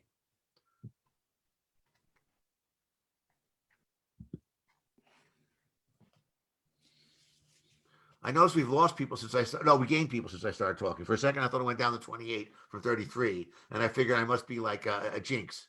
No. I'd love to hear a little bit about your writing process. About how many pages a day do you normally write, or do you? All right, I like practical advice. Okay, when I'm working on a movie, on a new idea, I carry 3x5 cards around in my pocket, and I'll just make notes. So I could be like I could be waiting like to pick up a sandwich or something, and I have a new idea. I write it down, and after like every few days, I'll sort of go through the cards and see if like one card inspires another idea or another idea, and at a certain point, I have a special bulletin board. I could go get it and show it to you now, but I have a bulletin board I had made up that I copy. You ever go to a movie set and they do the board of the movie? You know what I'm talking about? To schedule a picture. They have these boards that fold up into fourths, and they put the little paper strips in them. So I made up one like that, but it's Act 1, Act 2, Act 3. And so even before I start writing the script, I might let's take a hypothetical Western. If I have to write a Western, and I have, first thing I'll do is I'll program all my listening music, all Western soundtracks. Every great Western movie I can get, I'll put on a Spotify playlist. All the movie soundtracks of Westerns going back to 1940. I have my stack of books about getting up here for a second here. I've got like, I'm trying to think of here, they're all handy. Okay. Like here's a few here. West of Everything, There Must Be a Lone Ranger. These are all these academic books about Westerns. And I've got like a dozen of them. And I'll reread those. And I'll refresh my memory. There's 3 kinds of Westerns. There's a horse Western, the gun Western, and the property Western. The horse Western is the lone cowboy who rides the range, comes into town, leaves. His only companion is his horse. There's the gun Western where the hero, his skill is a gun. And he comes and goes. The property Western, the hero is more connected to civilization. He's not the wandering guy of the others too. I mean, you've never thought about these things, but now that I put it in your mind, you can classify Westerns as horse, gun, or property. There's the pre-Civil War Western and the post-Civil War Western. There's all these categories of Westerns. And I'll actually have this on my mind as I'm thinking. So then I start writing random cards. So I might write down cattle stampede. Give me someone else here. Give me a Western idea, just a random idea. Gun shootout. What? Gun shootout. Gunfight. Okay, of course. Now, in this case, there's going to be several, but there's the gunfight probably. That's probably in Act 3, right? Then there's the B gunfight. Maybe that's earlier. So we got 2 cards from you. Someone else. Introduction of the Black Hat villain. Well, that goes without saying, like what I'm saying. Like I want to, like, that goes without saying. But what's the cool intro for the villain? Help me with that. Kills the sheriff. Dance hall girl. What? The Kills dance. the sheriff. What? He kills the sheriff. All right. Sheriff killed. Now the sheriff killed could be the start of the movie. That's the beginning of Destiny Rides Again. They need a new sheriff, so that card could go right up front. On the other hand, that might be better if it's the end of Act 1. If we kill the sheriff, we cast the star for the sheriff and kill him, it's going to be like Psycho when they killed Janet Leigh. This card is a great card, killing the sheriff, but I don't know where it goes yet. So I might pin that card up between Act 1 and Act 2. I'm not sure if it goes in. I'll put it in the wood frame of the thing. So like I might think of a wagon train. Poison water hole. Poison water hole might be the wagon train goes there and now they're fucked. Or the poison water hole could be the opening scene of the movie. I don't know yet. Anyway, I will just do cards randomly, and I don't look for any logic. And I never censor myself. So I might write down octopus. And I go, why the fuck did I write down octopus?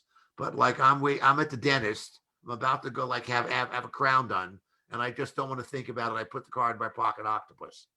And 2 weeks later, I remember in 8th grade, I wrote a book report on the book, The Octopus, which is a book about the railroad coming to a town in the West and fucking it up. And I go, aha, my bad guy is a railroad executive. He's not an evil rancher. New idea. So I never censor myself.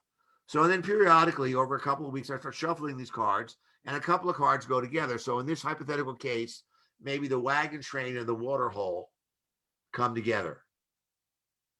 The wagon train comes to the water hole and they're totally fucked. What will they do? And now we meet the mysterious stranger, our hero who rode it on a horse.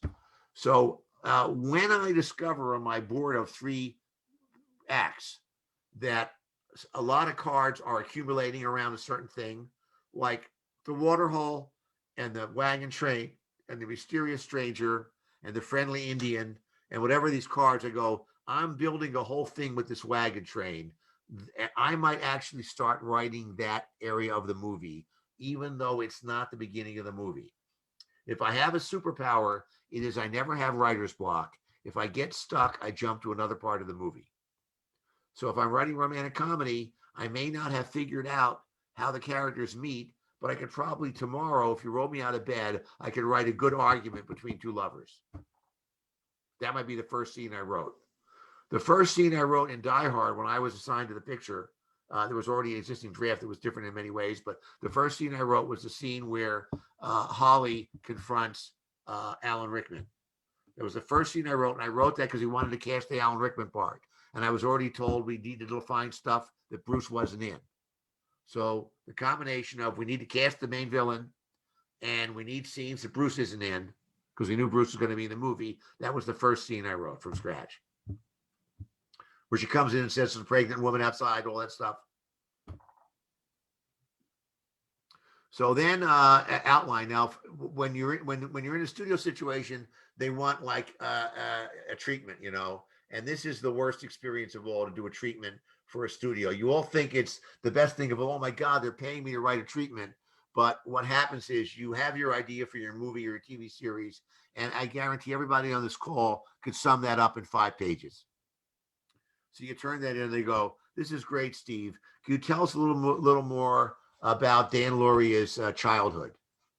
And Erica McNabb, like, you know, that's very interesting. That's like a Scottish name. Like, let's get into that Scottish background.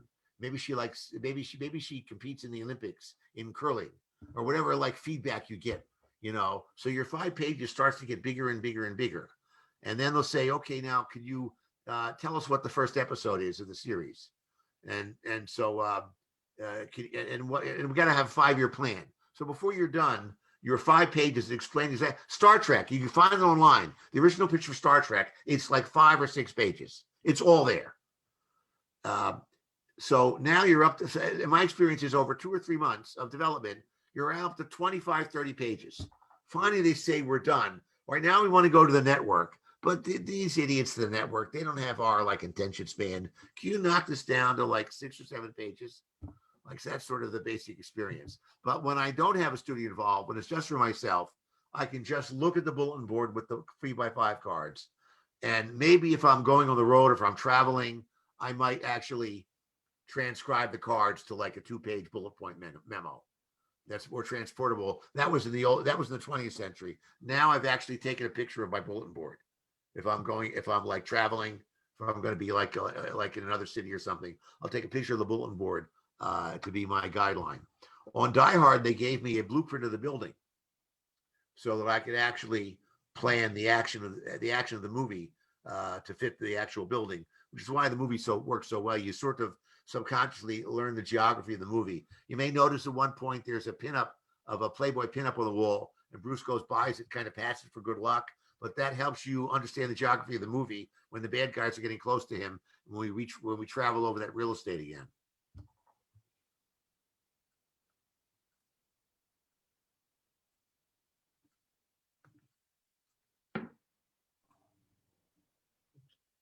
I have one question about like writing action scenes in particular. I've seen multiple ways where sometimes it's just descriptions, but like I know it's like when I read the Die Hard script, you kind of take control of the camera. It's like camera on like character, then thing happens, you know. So do you focus on like where the camera goes, or do you want to like tell quick beats? You know, like how do you describe action, and how do you like keep the reader engaged in your action? I probably put in more camera work than is popular these days, because when I was working as a showrunner on television, if you didn't put something specific in there, then the director you hired that week would go, well, it wasn't in there. So I had to be very specific if I wanted a close up of like the secret message or something like that. So nowadays, I think you can not have to like be very specific about the camera, and just in paragraphs, we understand where the camera is going. You know, like you know, the big bull is crashing into the corral. Tex turns too late. The fence is down. The stampede is on. He knocks the school arm out of the way. If you write this up in paragraphs, you can sort of understand their different camera angles. You don't have to say like wide shot, the big bull, you know, ECU up angle, the fence collapses. I think you can imply it more and more. Some people like I'm trying to think of Water Hill gets away with a very minimal. They'll say interior apartment, bad guy hideout, crappy. You know, but he's going to direct the movie. He doesn't have to sell it off the screenplay. So there's a happy medium between like going overly restrictive. As far as a fight goes, you can make the mistake of saying, they fight, the hero wins, and like it's not very exciting to read, and the stuntman can screw it up. You can also get like too granular. He throws a left, he throws a right. Then there's an uppercut, like you're describing a fight, like the UFC. So it could be more generic, like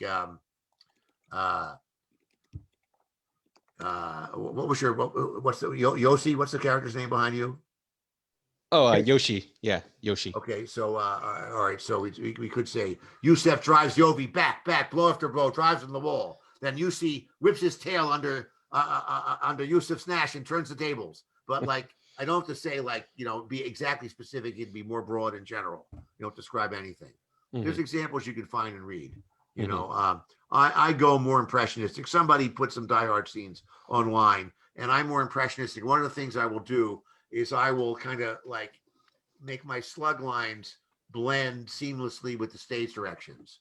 So I will say like Mcclane in caps rather than say close on Mcclane. Mcclane reels backwards, right? As he falls, then his foot knocks Alexander Goodenough off, but it would be like a constant flow, not being interrupted by exterior, interior, or any camera directions whatsoever. Steven Goldman's description of Paul Newman, yes, catching a son of his kid, kicking him in the nuts, was pretty much what you're talking about. Yeah, there's a whole thing about character descriptions, and you never want to describe people too specifically. An example I use in seminars, I have a scene that I describe, and they go, who are these characters? And they say, oh, it's The Rock, and the Australian girl from the Harley Quinn. Margot Robbie. Yeah, I go, yes, and that's a mistake. The fact that you said, oh, that's obviously The Rock, and that's obviously her, is clearly a mistake. The poor producer reading this says, I'm fucked. It's already like $40 million, and then it's just the cast. So what you want to do is describe their characters without describing their appearance. Like the cliche that I see all the time, but the hero is, his eyes have seen much. And he has seen, he's seen much in his short life, or something vague like that. Or they say pretty, but she doesn't know it, you know, and stuff like that. So here's a description I have that I have. I had an argument with the producer about this description here right now. Wait a second here.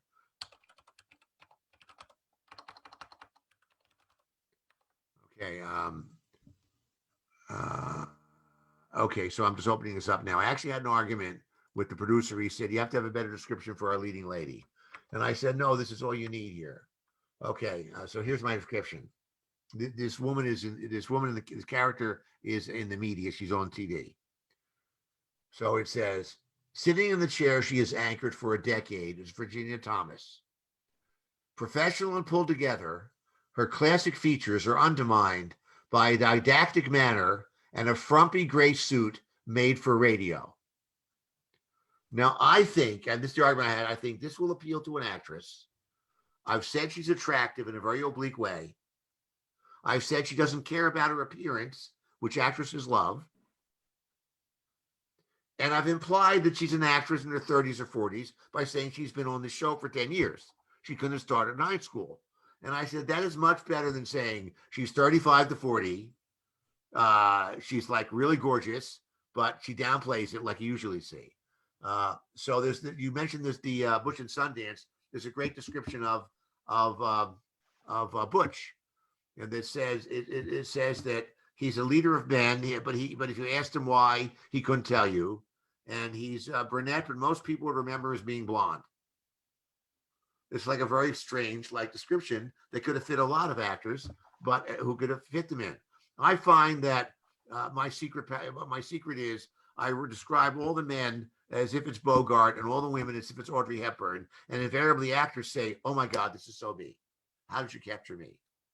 Also, another tip, actresses love to have a boy's name. I cannot tell you how many times. Am I right? She gets it. I write those too. I write that in my script. I'm writing a script right now, and the leading lady is named Elliot. But you're right, because I'm telling you, whenever I've had it, almost invariably, how many times I've done a picture, and the first thing the actor says, "Can you change my name? Can I have a boy's name?" And I go, "Fine, Bobby, Ricky, Jerry, Stevie." You know, I don't know why, but it's a thing. So you're already ahead of the curve. You're already doing it. Yeah. Born Yesterday, Billy. I love that. Yeah. Yeah, I was watching. What was I watching? I was watching a horror movie, and it was Don't Breathe. And the main character, she had it could have it was a gender neutral name, but I knew it as a male's name. I was like, oh, that's really interesting. Yeah. But then it was a nickname, so then her full name was it could have been feminine. But yeah, I really like that. Or can't go wrong with the boy's name for your leading lady. That's not. Enter your scenes as late as possible. Leave them when it's over, and boy's name for the girls. Yeah. Just invite me to the premieres, people. Yeah, or oh, if you'll come, yeah, sure.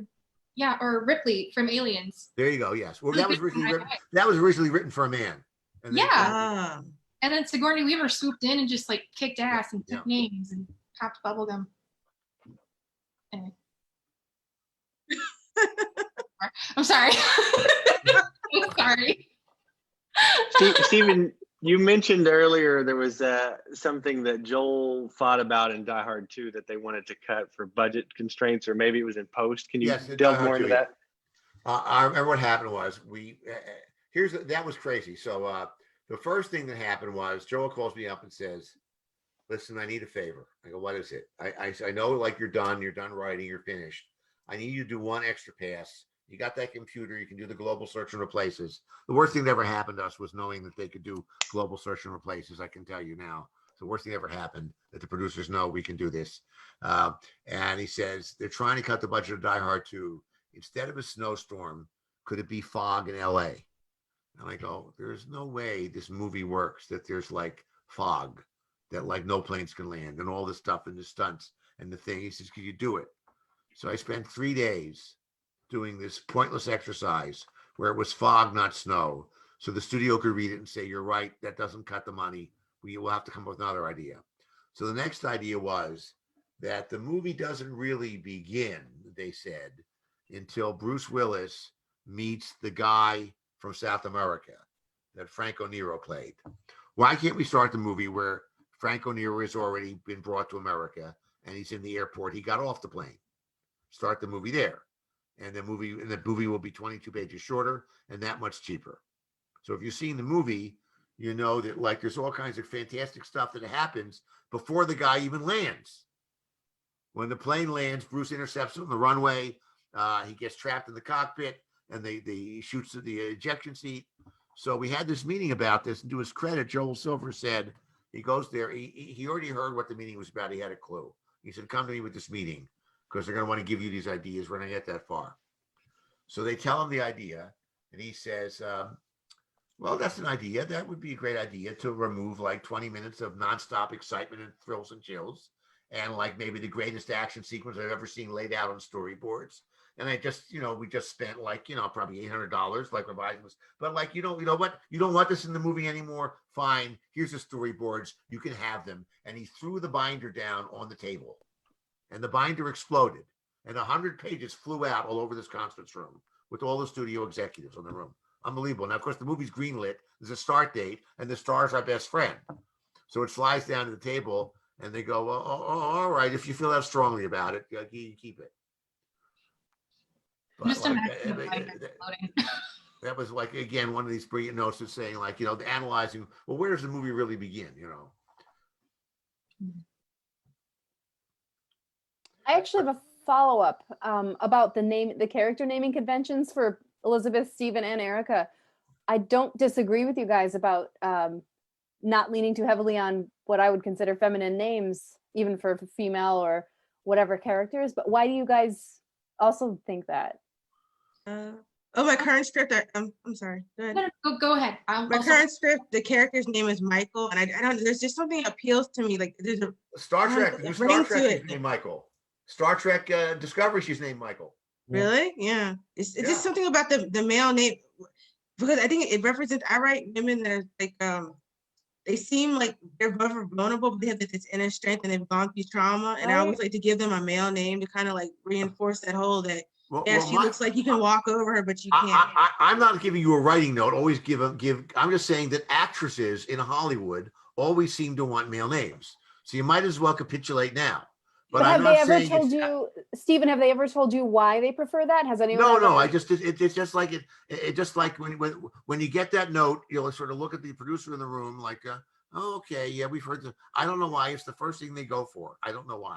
Cool. I think and maybe Erica can back me up on this. It's like as a female writer, like I don't name all of my female characters with male names. In fact, the Elliot is the first one that I used a typical male name. Yeah. I think honestly, when I don't think very hard about character names. It's just whatever the feel is of the story, the personality of the character. I mean, and I don't know what it is, the psychology of like having a boy's name. It's just, it's just fun to have. But I mean, for me, naming characters, like it literally, my brain just like spins a wheel and then goes through the Rolodex. It's like, let's just go through the Rolodex really quick. And okay, her name is Danielle. And I'm like, okay. And sometimes I change it, but 9 times out of 10, I don't. There's some websites that help you make names. There's some random name generators. However, if you go to those websites, you're going to get a lot of ads about like baby formula and doctors. I give such thought to names. I always have given thought to names. And then I'm an actress too. And I think, because someone, they let me read a script the other day and she goes, oh, I'm going to let you do that part. And the character's name was Billy. And I was like, I was hoping you would say that because I don't know what it is, but I'm drawn to it's a strong name. I hear that name and I go, that's a tough girl. Thank you. There's some kind of term that escapes me now, literary term for names that like embody perfection. Where it's like I remember the first time I saw this term, some obscure term about like the English language was when they banned smoking on airplanes. The first guy that got arrested for trying to smoke on an airplane was named James R. Tobacco. You could Google that. James, Tabaca. It was almost tobacco. Once in a while you hear about, you'll see on the internet like the perfect name for somebody that got stuck in a pipe or whatever the hell. Nobody was better than Dickens with the naming invention. I also have like a list on my phone of just like names, and they're like names that I just like read in an article or people I've met in person that I always thought they had really good names. I'm a very character driven writer. So I don't care what your name is, so long as I know who you are as a person, as a character. Yeah. And sometimes the name fits and sometimes it doesn't. But yeah, I just really like writing characters and I like writing people. And I like, my mom always says, you write ordinary people doing extraordinary things. Yes. And I think what I love so much about screenwriting and naming characters and making realities. It's just like, this is my life. This is what I want to do with the rest of my life. Thanks, guys. I appreciate it. Absolutely. I feel like when I'm writing, I want to create an emotion in someone more than anything. Like if I can make someone cry or make something feel something very strongly, like sometimes I'll be writing and it will make me cry, you know, like I actually feel That's like great. I'm writing so strongly, you know. Well, I don't know. I like to underwrite. I like to underwrite emotion. I like to sneak up. I like it when it sneaks up on you. Yeah, like, but like when I'm writing it, sometimes I feel it so heavily, or sometimes I'll get up and I'll actually act it out. Like, okay, well, if they're doing that, like, how does that, you know, like, just so when I'm describing the scene, like, I find myself like physically having to act it out. I'll pace in like I'll pace in my room and I'll like kind of like like I'll say the lines, but then I'll be pacing back and forth, visualizing this scene and trying to figure out, you know, does it work? Does it not work? But I'm probably just weird like that. I do my dialogue out loud all the time, and in fact, do you? Yeah, I just hear it in my head. I hear it in my head, and it blows. I say it out loud sometimes. You know, I make fun of movies where like the guy is typing and they talk out loud what they type, but like then I just find myself doing it sometimes. I have a story that like my wife dines out on, whereas the coronavirus, obviously I'm wearing a bathing suit, right? But generally speaking, if I don't have a meeting or something, sometimes I'll like barely get dressed. I'll be in a t-shirt or boat shorts and flip flops. So one time I was like, I got up really early and I was just in the bathrobe and I had this kind of straw hat that like was sort of falling apart and holes in it. And I hadn't been to a meeting, so I hadn't shaved in 2 weeks. So I sort of like to type outside. So I'm writing the script and I'm typing and the doorbell rang. And there was a gate. There's a gate. So there's a walk from the front door to the gate. So I'm like in mid thought, like what I was writing. So I go there. And the guy, I hate when they do this. You'll be a guy. I guess it's screener time. I'm Mr. de Souza. He's like bringing me like the screeners, you know, for the movies. Like as I go, yeah. So I sign the envelope, but the thought is still in my mind. So the guy walks away. I kept writing rather than run back into the house to the computer. I finished my thought of what I was writing on the envelope I've just signed on. The guy just handed me, which is a DVD screener of a movie for the Academy Awards. So I'm talking to myself and I'm writing. So I'm doing this for a while. And now I turn it over because like the thought is still going. And then somebody's tugging at my arm. And I look up and it's my wife. And I actually say, I go, Jerry, I've told you 1,000 times, don't interrupt me when I'm writing. She says, you're wandering around in the middle of the street like a homeless lunatic. I saw you on the security camera and I realized that I'm literally out in the middle of the street. We're at an intersection here and I'm walking around like this, writing down, talking to myself in a bathrobe and flip-flops. And she saw me on the Zoom camera. So like I was so into like the scene I'd been writing on the computer. Of course, now I went back inside and I transcribed what I typed. But I do my dialogue out loud frequently. It's very important when you write a script that not everybody sounds alike. A common mistake is everybody sounds like you. But you should be able to look at a script and cover up the name of the character speaking and say, oh, that is that character. That's Mcclane. That's a Hans Gruber. Do you hear their voices? Like when you're writing? Yes, you definitely should. You should definitely find a different voice for your different characters. Maybe it's based on someone you know. For Alan Rickman, all I did was channel James Mason in North by Northwest.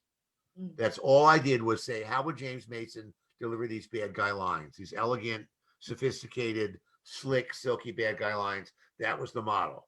And as I said, Bogart is always my go-to guy for the heroes for Bruce Willis. If your characters all sound like you, that's a problem. It's a very frequent problem.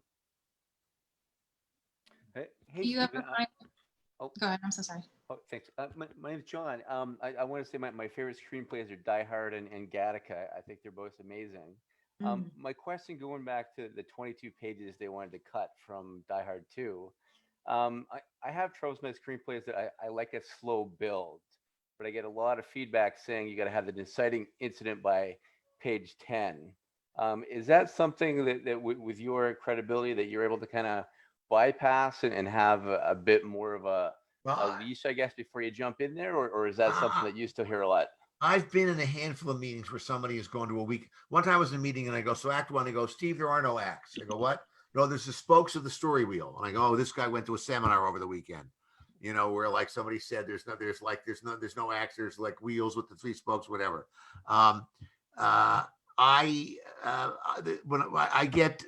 Somebody said when I hear culture, I leave. I look to my Walther.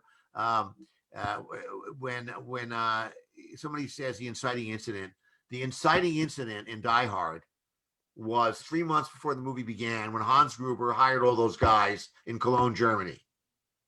It's not in the movie. You have to know what the inciting incident was, but it doesn't have to be in the movie. It could be before the movie began. And a lot of people get fixated. It's got to be on the movie. And what is it? So I'm saying it had to have happened, but it doesn't have to be in the movie. So like if I'm talking about From Russia with Love, what is the inciting incident in Russia from Russia with Love? Sorry, I haven't seen that one. What? I haven't seen that one. All right, how about Goldfinger? Has everybody seen Goldfinger? The inciting incident in all of Bond movies is when he meets the villain and defeats him at something like a game of golf. No. That's not the inciting incident. That's when he first meets the villain. No, that's when the inciting incident, when the conflict. That's when you choose the protagonist. The inciting incident in From Russia with Love is off screen. It's when the Russian girl writes a letter that says, "I want to meet James Bond in person." It happened off screen.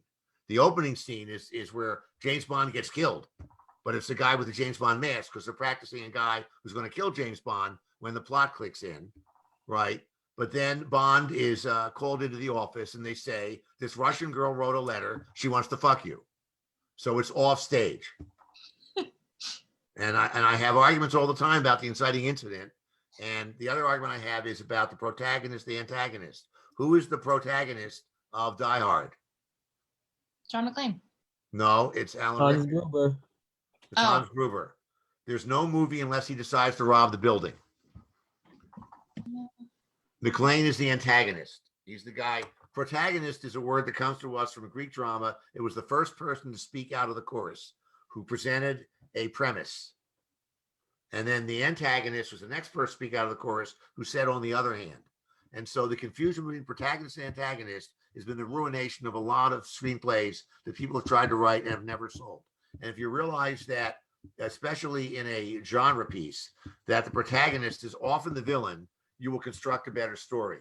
An example of the best example of bad action movies where they don't understand antagonist protagonist is when there's an arbitrary scene early in the movie where, and this is even in Dirty Harry, where the guy happens to be getting coffee and there's a robbery just to show he's tough. But the movie hasn't started yet. It's just to show how tough he is. It's a la the Bond movie. But the inciting incident is that when you're doing genre pieces where your hero is a detective or a firefighter or a crusading district attorney or a soldier or a commando, until somebody does something that needs them, the firefighter can't say, "Oh, honey, I'm going to work. You know what? I'm going to rescue a baby from a burning building today." It doesn't work that way. The fire has to start. Who's the protagonist of Jaws? Jaws. What? Jaws. Yes, thank you. Yes, the shark.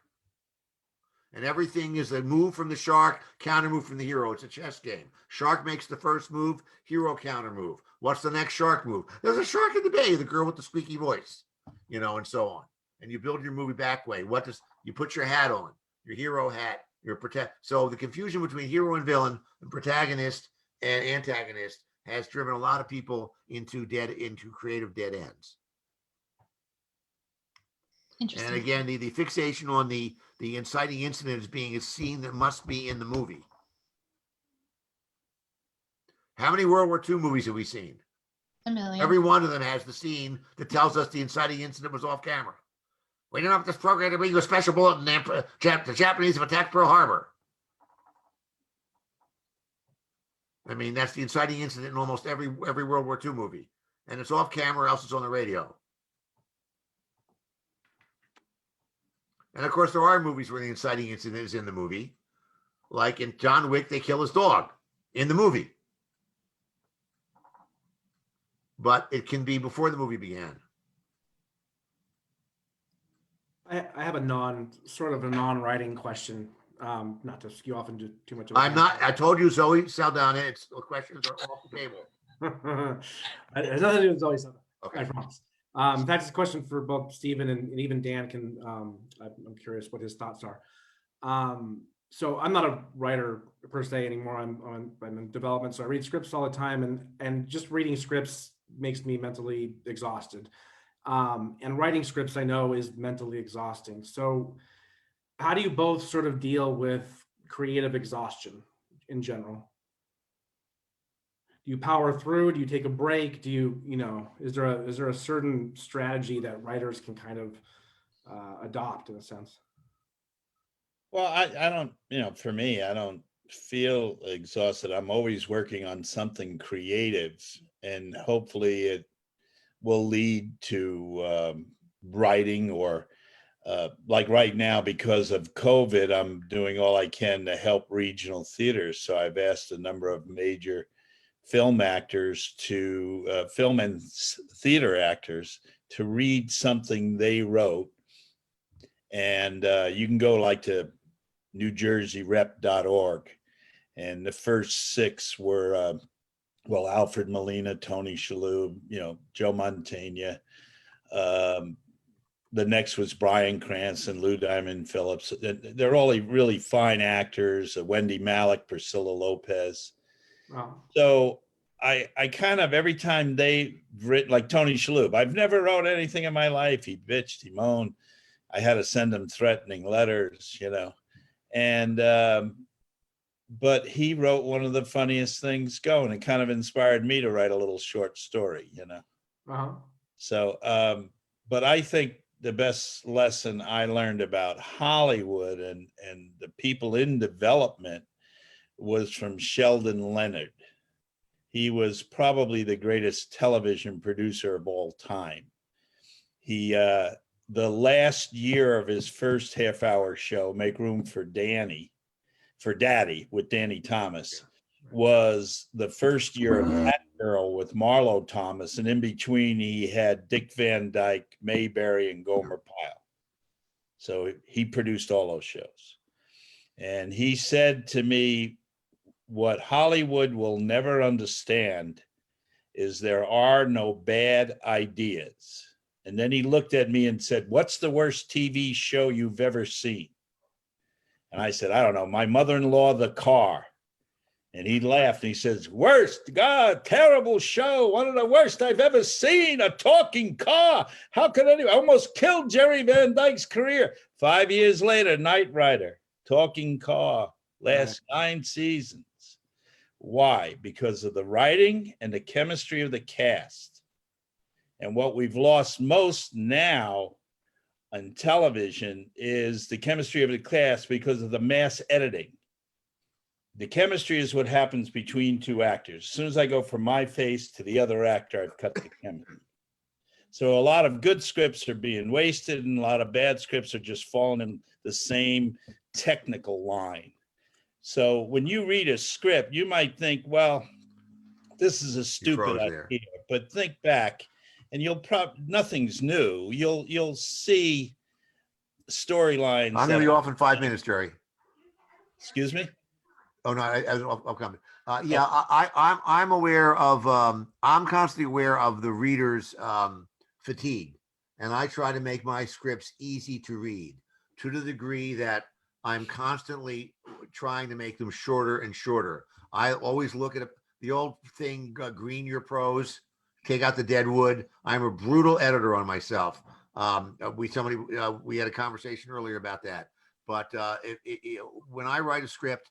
Once I've worked out the ideas, I don't read it while I'm writing. So if I'm writing like a feature film, I just keep writing every day. I set myself a goal to write 6 pages a day when I'm writing. And I find that I can write 6 pages a day invariably. Sometimes I do more, but I can always get 4 pages a day. And I always quit before I've exhausted. I'll quit mid-scene. This is a trick I learned from Hemingway, not personally reading his anecdotes, that he'd say, quit before you're done with the scene you've got in mind. So the next day, you're not looking at a blank page. You have a place to start. Oh. So I write 6 pages a day. And if I have to write a movie and I know it's due, I'll look at the calendar. I'll do 6 pages a day. I try and take the weekends off to have a life. And I'll do the math and I go, okay, I would be done with 110 pages August 3rd. I don't tell them I'll have it at the beginning of August. I'll tell them I have a script around Labor Day. And they're fine with that. Right. And so I keep writing. I do not read when I'm writing. I deliberately avoid reading when I'm writing, because if you look at the page while you're writing it, you go, it's perfect, it's brilliant. Or if you try to edit while you're writing, you get stuck on one page. So I just plow forward. And finally, if I'm writing a motion picture, when I have like maybe 75 pages, according to my calendar, I go, okay, today I'm at 70, I'm on schedule 70. Now I'll read it. And now I'll see I've got 2 versions of the same scene. I can basically combine them. Now I notice I have too many characters. 2 could be combined. So now this affects the next 25 pages I write. I start writing for what I see it, and I'll go back and change the first 75 pages later to match the new thoughts. And it's important to keep yourself fresh. I'll give you an example. One of my favorite unshot scripts it's kind of an American Gothic, and there's a bunch of mysterious murders on this remote estate. And it's kind of like the Hitchcock movie, Rebecca. The young girl's there, strange family, and the deaths are all weird. Is there a curse on this family? Is there an inheritance? Is it supernatural? So I have a running gag of the local sheriff in the small town comes out, and I'd written that he'd retired New York cop, and he goes, I thought the headless body in a topless bar was the worst thing I'd ever seen till I came down here. I can't believe I thought I would. So after the 3rd murder, I'm saying to myself, gee, it's a shame this character is 60 years old. He'd be a great, charming, romantic lead for our leading lady. And then like a week later, I go, what the fuck? I'm in charge here. But I was momentarily trapped in my first thought of the treatment. When I'm writing a script, I won't look at my treatment. I forgot the name of the crooked district attorney. So I'll write crooked DA as a character name. Because if I look at the treatment, I will just think of all my original thoughts. I won't have any new ideas. So I actually write crooked DA. And then when I'm all done with the script, I'll read the treatment and go, I totally forgot about the subplot of the dentist where he had anesthesia. But now I remember the crooked DA's thing. I can slot his name in. It's almost psychologically freeing knowing that you're not married to what your previous thoughts were. Exactly. But if you try to edit as you go, you can't do it. Some people have called it the vomit draft. Just get a draft out there. Yeah. You can fix it later. Yeah. And I never stop. I mean, people have to hit me with a ruler to get me to stop. I mean, it's a running gag when I send a script into people. They say, don't send it to the print shop. I guarantee you before the end of the day, he's going to call back and say, I changed something. Right. And I do. And when I have a script, like I have a script now that is coming out of Turnaround, the one I just read, the stage direction for the leading lady. I mean, we sent that, I looked at before we sent the script out, I said, let me look at it again. He says, we just sent it out a month ago. I said, let me look at it again. I mean, it could be as simple as there's like something that didn't land, a joke that didn't land, or a joke that I had a joke. It's as simple as, oh my God, thank God I read it again. Who was the chef who committed suicide? Bourdain. I had a Bourdain joke. Thank God I reread the script. Right. Too soon, So now it's Gordon Ramsay, the chef show. What are you, Gordon Ramsay? In context, it's funny, but so I never stop rewriting. And Matt, you have to remember that, especially now, when you cut something, especially in playwriting, when you cut something, it'll come back in some other play. Right. I have a thing where as I cut stuff and when I'm writing, I have after the end, I put a forced page break, and everything I cut, I put after the forced page break, the end. Yeah. Right. In case some of that stuff, I want to revisit it and say some of that comes back in, and it may come back in an entirely different scene than it originally appeared in. Right. And it may come in as an entirely different movie or play. Yeah, You might sure. hit on something that just sparks another idea and say, whoa, I want to save this. You have to be objective. I have scenes that have bounced from one movie to another and still haven't gotten shot. Raymond Chandler, if you know Raymond Chandler's works, if you read his novels, you will see that big chunks of his short stories have been recycled into his novels. Yeah. I get writers that are just constantly stressed out about the writing process and what they should be doing when they're writing a script. And I feel like half my job is just being a therapist for writers now. So that's all good advice. Just, I think everyone just puts so much pressure, but they see like other writers getting success. And I think that just creates more pressure when you just have to kind of let go a bit, at some point. And it's hard to do, I suppose. I think I also forget that I make the rules. Like You in make my the rules, right? Well, like my story, my story I just told, like I wish this actor was younger. It took me like 3 days to realize I'm in charge of how old the actor is. Right. Yeah. It's such a funny, because then it's like, like you had a week and then we're like, wait. And it's like, I've been doing this, like I've been screenwriting for like 12 years and I always forget I make the rules. I can change the format. I can do whatever I want because this is mine and fuck it all. Yeah. There's a lot of pressure though when you're playing God, I suppose. Yeah. I guess. And I also have those moments where I'm like lying in bed and I'm just like, yeah, what am I doing with my life? I hear it. Yeah, trust me, I hear it all the time. But it's a lot of creative people, whether you're in theater or whether you're in film or TV or whatever, or you're acting, you have that moment of doubt, but you also have that question, well, what else would I want to do? Exactly. And you just have to keep kind of not even fighting it. You're just kind of doing what you feel that you're it's cliche, but what you're meant to do, right? Yeah. So. It doesn't go away. No. Yeah. I've only act since I was 2. I figured I was writing at 13. It doesn't go away. It only gets stronger. So it's like, I was making my own comic books when I was 6. There you go. Yeah. Writing is all I know how to do. I don't know how to do anything else. I think in moments that scares me. It's like I only know how to do this one thing, and I want to do it for the rest of my life. Yeah, my only other skill set is I can I can handle all the office machines. I can do the cartridges, and no, really, I can reboot the computers. I can be an office staff. That's my only other skill set. No, you just keep writing. You keep writing. Yeah. Don't. Yeah. Can't quit now to be an office administrator. No. I don't want to see that movie. No, just keep writing. I could probably take a refresher course and be an EMT. I was a medic in the Army, so I maybe, of course, but that was back in the Civil War, and we just sharpened our knives on our boots. So I probably have a new learning curve now. Anyway, I have an appointment with a DoorDash now, so I'm going to let you guys. Thank you so much for taking the time. Let me take 3 more questions, okay? I wanted to know what your favorite writing snack is. My favorite. Oh, that's a great question. It's kind of a caramel corn called poppycock. Ooh. And it's like crack cocaine. I fell in love with it when I was a college student because it used to come in film cans. That was the gimmick. It was like, Nice. I don't know if they still do that anymore, but it actually came in 35 millimeter film cans. I guess they got them from newsreels, and they were like ubiquitous then, so they weren't like this big. It was like it was like one reel but it's like crack cocaine, and it's that, and also Morning Thunder tea. If you know that, that's a real caffeine. Heard of that, but is that Celestial Seasoning? Yes, Celestial Seasoning. Yeah.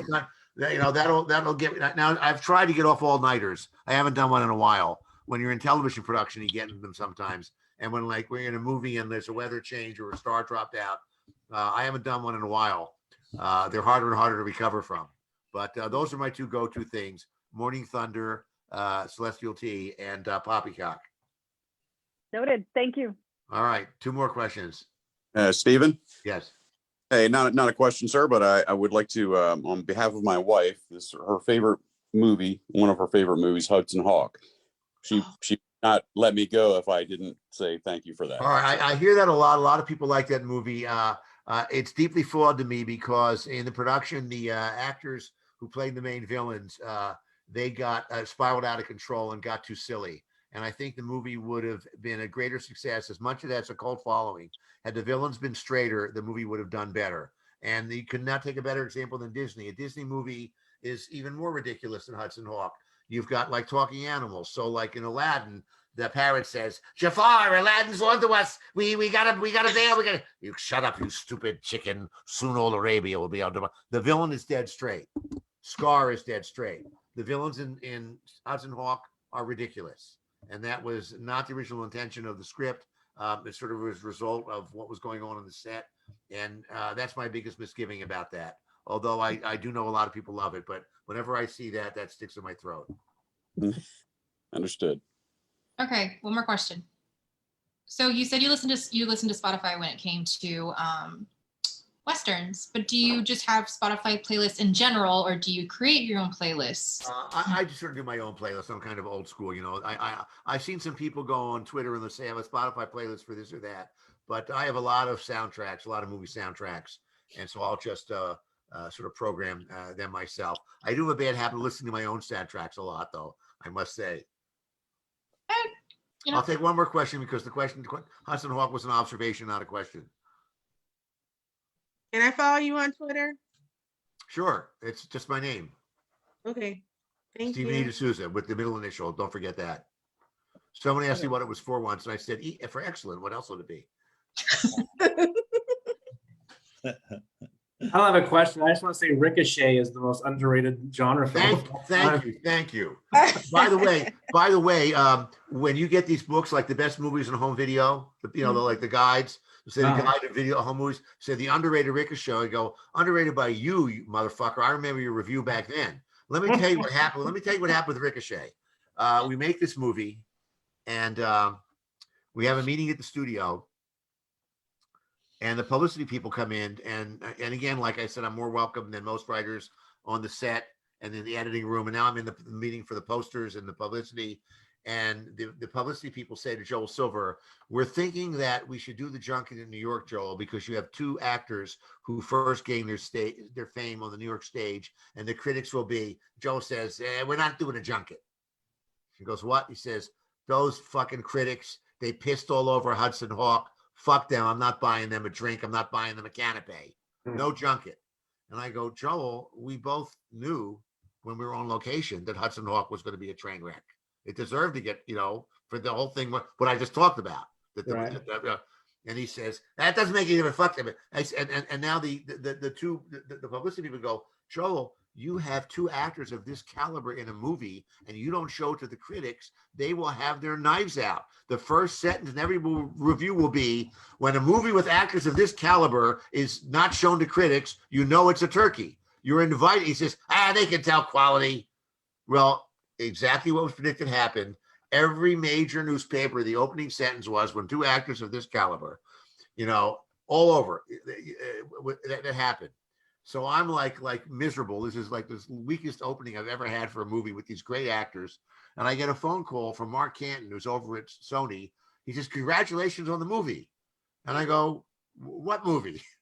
And he says, Ricochet, I saw the review, and Kevin Thomas, who loves action and genre, he was the only critic at a major motion picture. This was like before Twitter, but we still had the internet. I went to every major newspaper. He was the only major critic who raved about the movie. And he said, what were these morons thinking?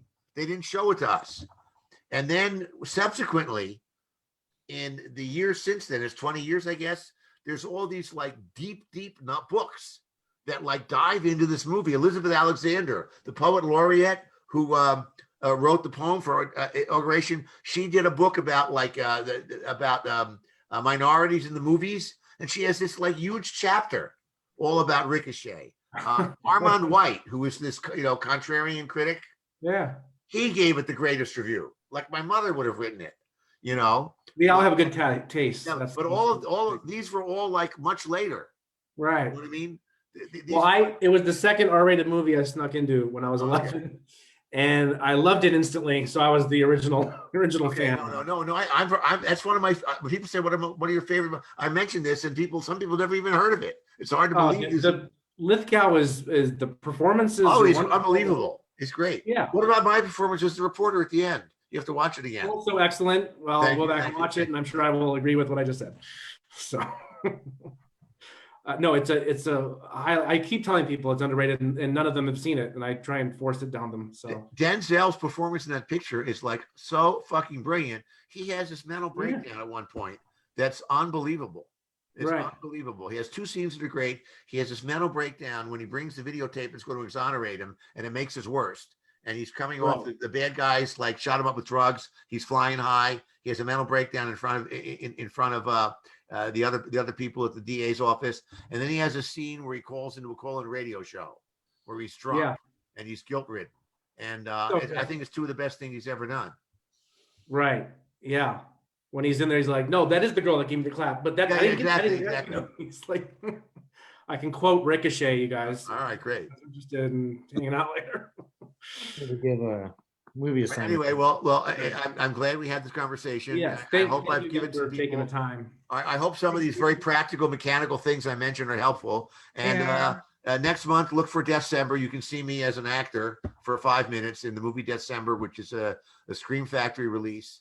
And it's directors from all over the world all came together. They all did like one. It's an advent calendar.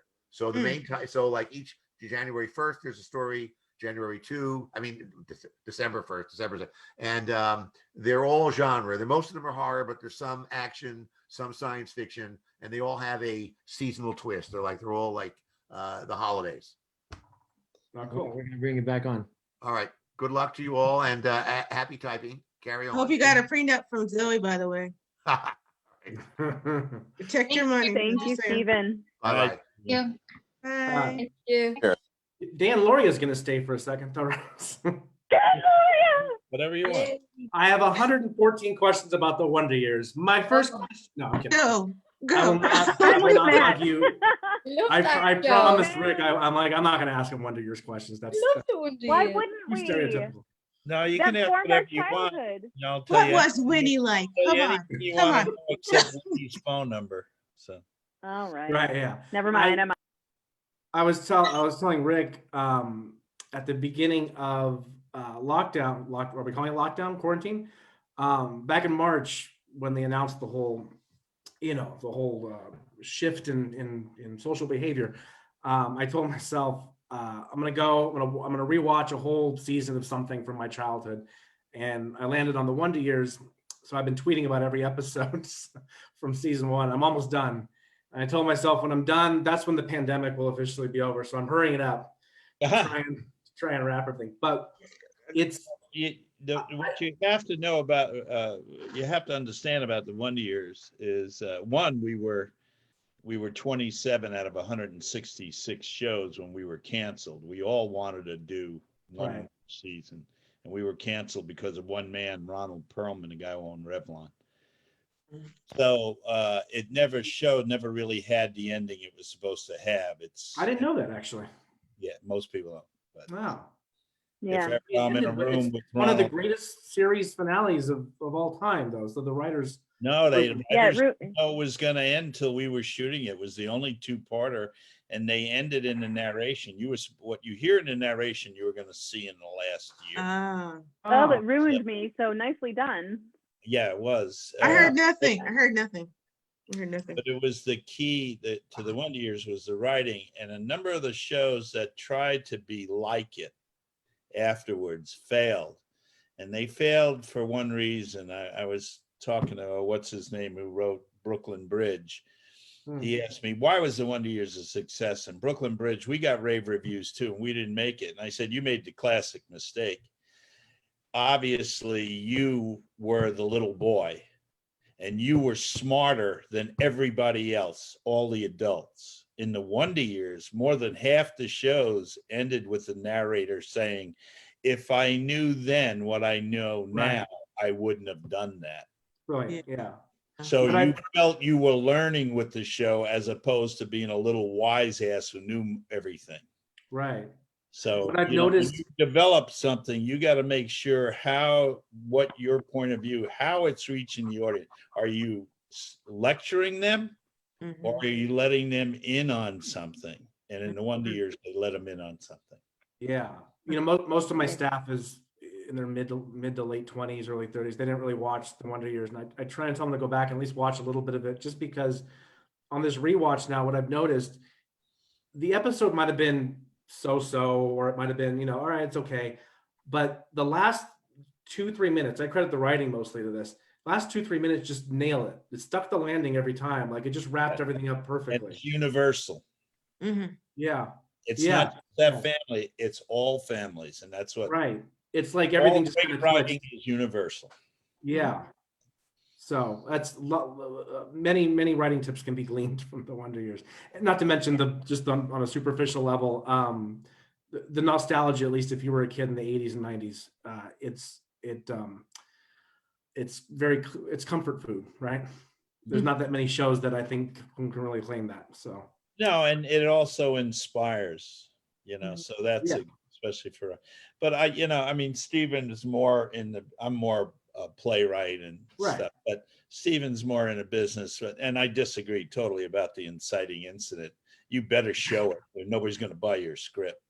But I think one practical thing for all of you is, one, remember that there's nothing new. So don't ever stop writing because somebody says, oh, I saw a movie like that, or I read a book like that. And a great way to start a project is, and you know, I have my master's is in playwriting, and I do some lectures, and I say, take something you love, say a novel, a story, and set it in another time.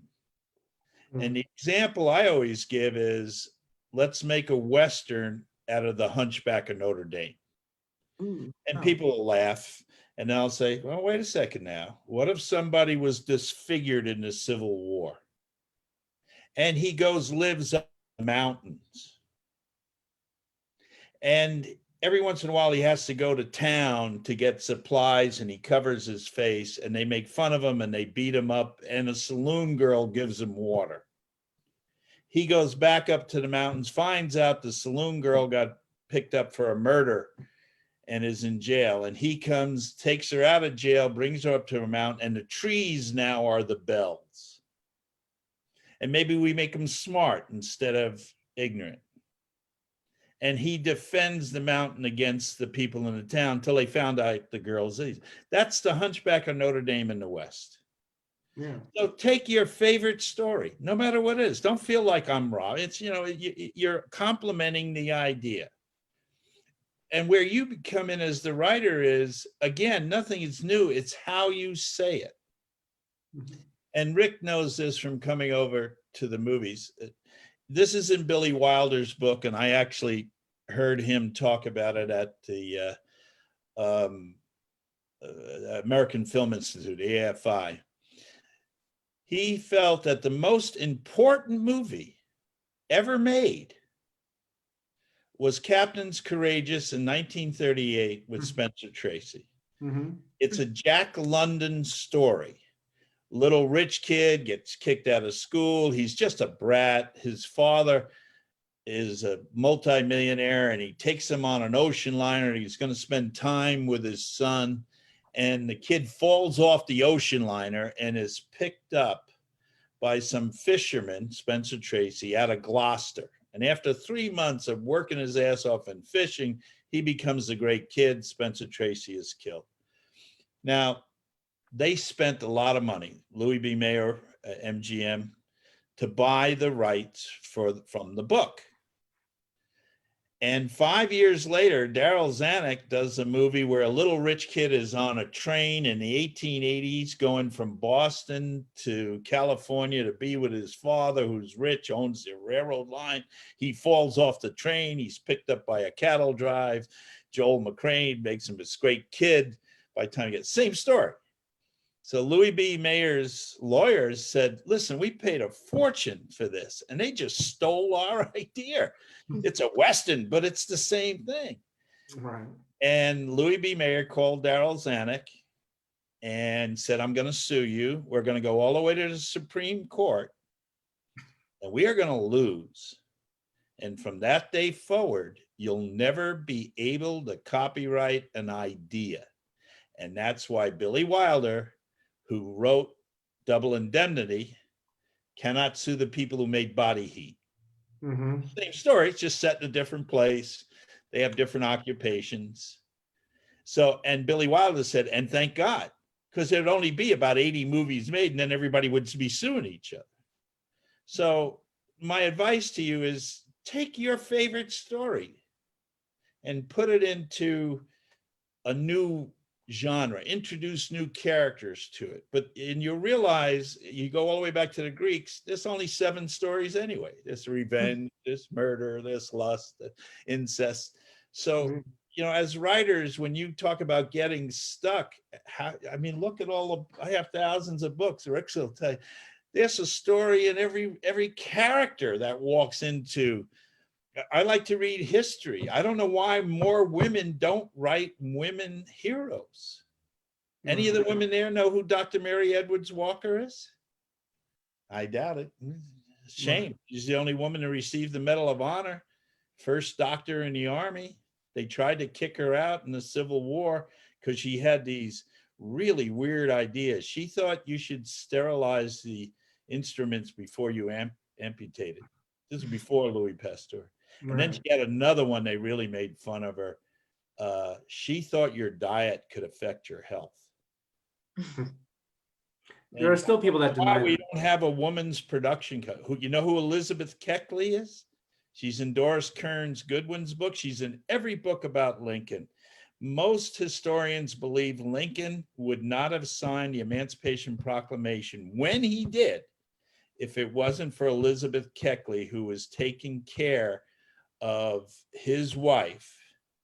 And Elizabeth Keckley died one of the richest women in America and started life as a slave. Why that has not been made is beyond me. But I'm telling you now, if you wait for men to do it, they are not going to do it. We've had writers pitch, and this isn't some big secret or anything, it's kind of an obvious idea, but like we've had writers pitch ideas for anthology series where each episode's, you know, hour-long episode. Ask Rick, I've been screaming about that forever. Yeah. You know why it's going to happen, Matt? It's not going to happen because of what we want as writers.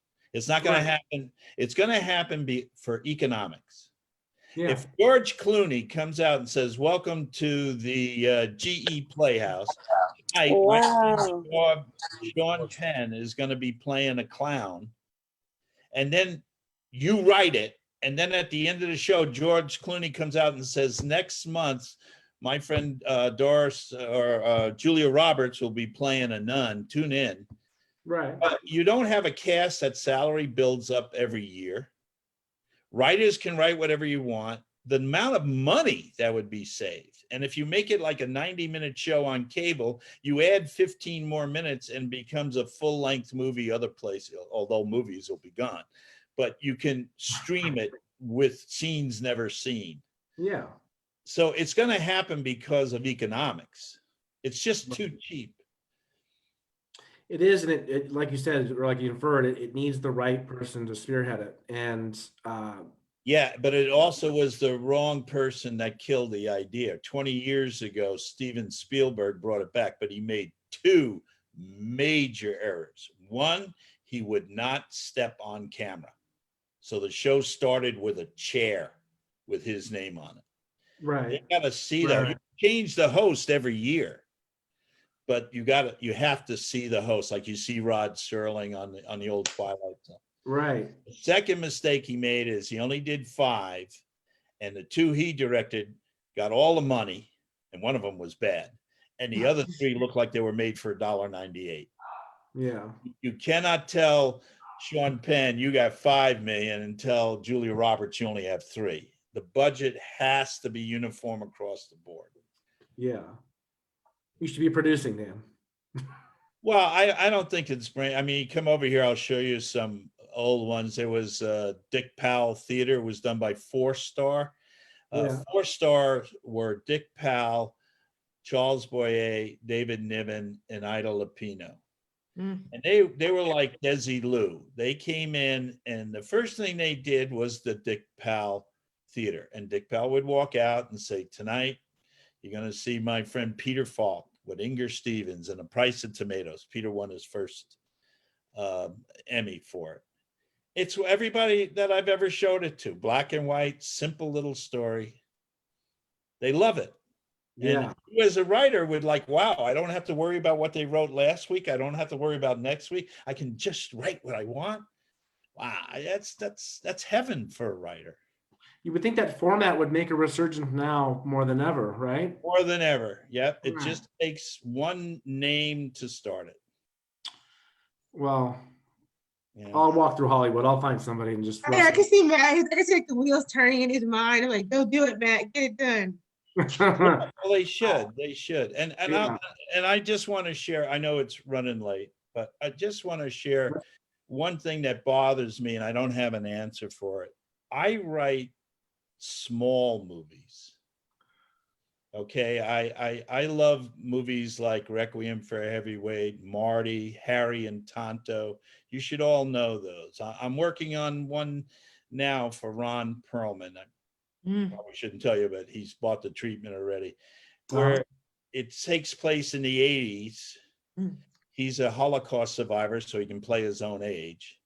And he started, when he made it to America, he started a garment business. It's done very, very well. His son is great at running it, but his grandson is wild, dates all the models, great salesman and everything, big gambler. And his grandson, who has the same name as the grandfather, wins the lottery by playing the numbers on Ron's arm. So the movie is Ron literally steals the money and is giving it away. And it's the grandson following him. And I think the best part is the father, who tries to make the grandson, you don't understand, you know, where he came from, why that's his number. You know? Yeah. And he's giving it away to things that first he goes to a rabbi, and he's not that religious anymore after the war, but the rabbi says, we could use a new organ. The rest you give to someone else. So he gives it away to animals. And the grandson, and at the end, the grandson, when they finally get, I would call it the obligatory scene, and they had the big confrontation, there's still some left. And Ron gives it to him and says, let's see what you've learned, and walks away. And you don't know. Is the kid going to give it away? Is he going to take on this altruistic man? There's no room for movies like that. I like that. Too small. I like that. Yeah. Yeah. And I'm not afraid to write sentiment, although most young actors, this line's corny. Man, the most famous lines in movies are corny. I will say, and I wish there were more writers on right now because I've been trying to nail this home, but we had a writer last month sell a spec for 7 figures, a lot of money. And selling a spec as an unproduced writer is just kind of unheard of to begin with. But I could take a step back, and like people are asking me, like, why do you think it's sold? And it's like, is it the concept? Is it just this cool genre movie? And it is all those things. It's, you know, it's well written, the writer's fantastic, and I understand why it's sold, but it really hit an emotional nerve.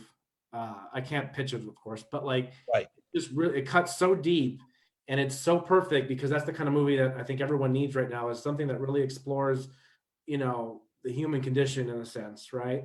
Yeah. Because we need something to connect to. And so many writers, I think, it seems obvious, but so many writers tend to forget that. And that's why I tell them, go see a play. Forget movies for a second. Go see a bunch of plays. Because theater, I think you mentioned it, Dan, you mentioned it before with Steven, everything is edited to the point where it seems watered down now, right? You don't have time, right, to see, to feel no that. Storytelling anymore. Right, exactly. And there's really something to be said about that. And just having that time and that connection with the character is just so important. I think it's always been important, but I think now. Well, I'll tell you, Matt, one thing I hate is when they blame your generation for no attention span. You guys can sit at that laptop for 12, 13 hours. They can't. And that's a lot of horse shit. That didn't come from your generation. That came about 15 years ago when the studios were bought by GE Westinghouse, and we had all these corporate businessmen having to run studios, and they felt they had to say something to justify the amount of money they were making. And the only thing you can say in an editing room, because it's already shot, is how about a close-up on that line? Right. And it became close-up after close-up. And then I don't know how they did it to the writers, but convincing writers that every line has to be two eyes on the camera.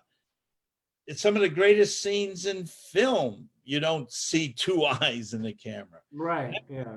It's a Wonderful Life. You all watch it at Christmas. When Jimmy Stewart and Donna Reed fall in love on the phone, you don't see both their eyes. There's no cuts. And you're like, it turns out to be one of the sexiest films in the history of film. And there's two people with a phone in between them. Mm-hmm.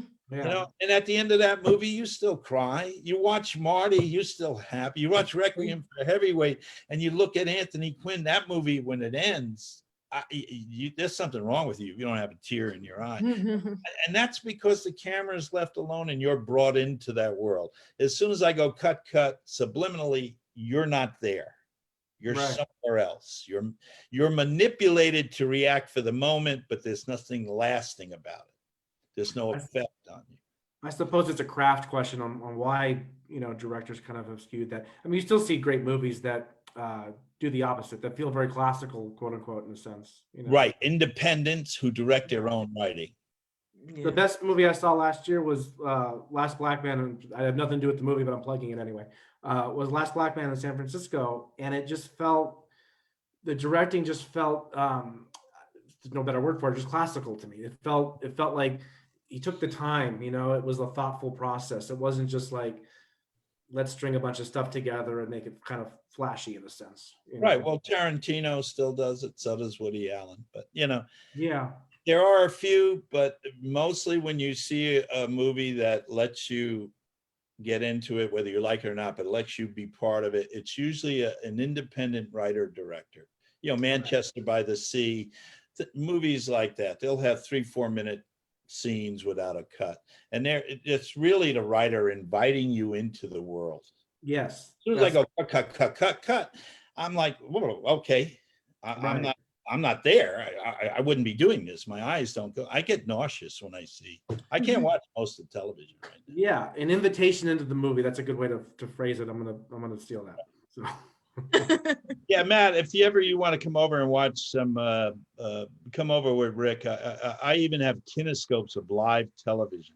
Are you asking me if I want to go to screen legend Dan Lauria's house and watch old movies? Yeah, I do them all the time. Whenever, I'm negative. If you guys want to come in, Rick comes over on Sundays all the time. I will rent a motorhome. Why, Rick, you've seen That's not allowed. That is amazing. Sorry, Matt. Yeah. All right. Well, thank you guys. Thank you. Good luck. Just keep writing. Just keep writing. And if you don't have any ideas, get your old favorite movie and update it or bring it back to a different period in time. Half the space movies are stolen from Outland. Right? Outland is High Noon. I mean, it's so obvious. Right. So, Awesome. okay, I hope that helps. Thank you. Thank you, sir. Dan, thank you. Rick, see you anytime, buddy. I like this. I'm driving back to LA on Sunday or Monday. So yeah, I might be able to get some television writers to come in, like Scott Williams from NCIS or Ty Finch from Station 19. Yeah. Oh, did you? Abby's excited. It's the Abby. Abby, I cannot stand. I tell Ty right to his face, I cannot stand that show. I even did a guest spot. Every line. Station 19. I'm a Shondaland disciple, and Station 19 had to grow on me. It was like a fungus. It had to grow on me. No, nothing can grow that fast. Every line, every stinking line is a close-up. That's true. You know what it is, though? I can't watch that. I can't. It watch goes back to that Grey's Anatomy. I had relationship this great thing. this great character. I couldn't believe how they cut it up.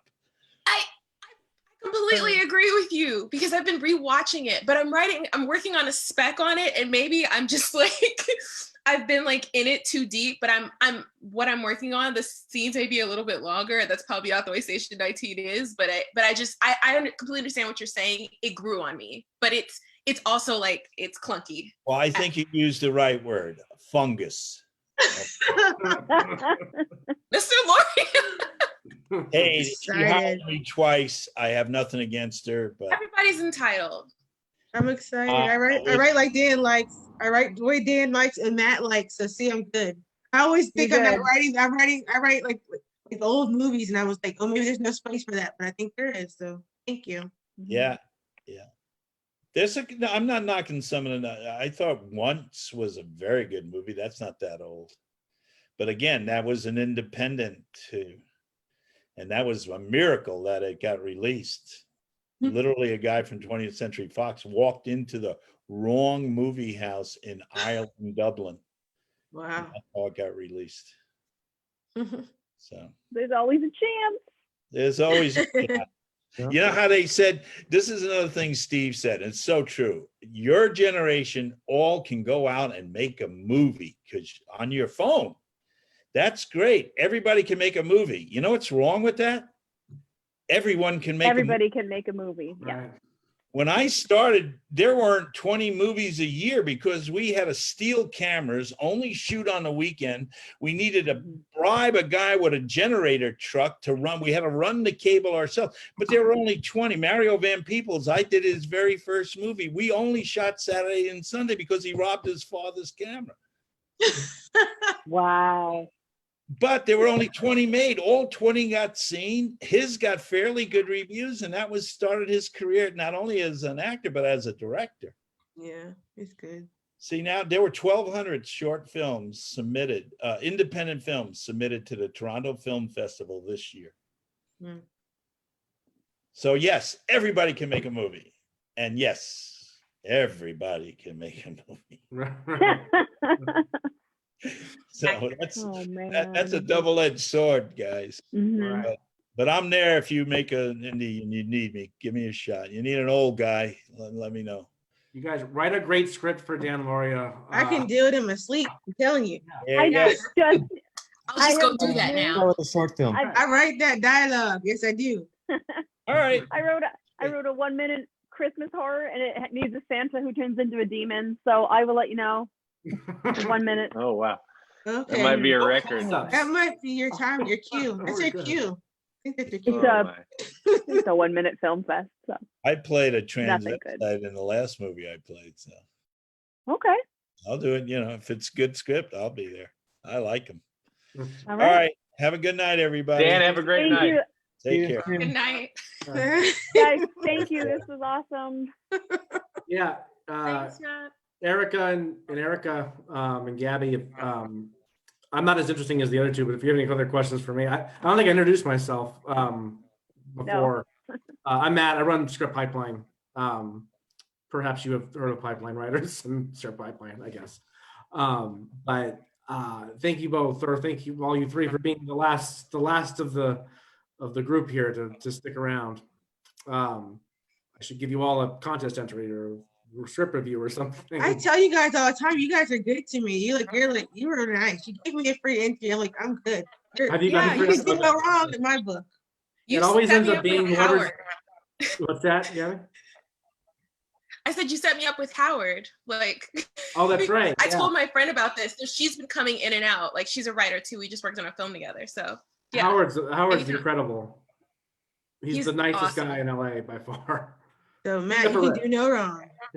You're all good. I only recently pivoted from publishing back to screenwriting, and Twitter, my entire tweet crew is just publishing books, fiction, middle grade horror. And when I started searching screenwriting hashtags, any iteration I could think of, Pipeline was the one that kept coming up. I'm like, all right, who are these clowns? And then I'm looking at it, and this was only 12 days old that I've been back into my script phase or mode. So still a bunch of thank you. Sorry. It's just gonna stay. Nice. But I mean, I'll be going to the site and checking it out. But is it a membership thing? Is it just a support group? Is it a service you guys provide? Yeah. You know what? I've told very few people about this because I want people to think that like Pipeline Writers, the hashtag and the Friday night thing was like some brainchild that I hatched in like a basement where I was just, doing equations and like, oh, this is gonna totally work. And I thought of it. It was back in March, just before I started rewatching The Wonder Years, actually. And I thought, I thought the quarantine thing was going to last maybe a month and 2 months. Spoiler alert, it did not last only 2 months. But I wanted something to replace like the monthly or bi-monthly live events that we were doing in LA. And I'm like, well, let me start like a little Friday night thing. I don't know, I'll call it Pipeline Writers or whatever. Maybe it'll, we'll get 20 or 30 people. And now there's like 100, 200 people a week on the hashtag. And then a writer we know in the UK wanted to start Pipeline Writers UK because she wanted the earlier time zone. And then another writer in Australia, they just started it like a month ago, Pipeline Writers for New Zealand and Australia. It's like franchised out. It's like strange, and the writers have taken control, and I'm totally okay with that. And that's it. So I half-assed myself into it, and it worked out really well. So Amanda is awesome. She is awesome, by the way. Who is? Amanda.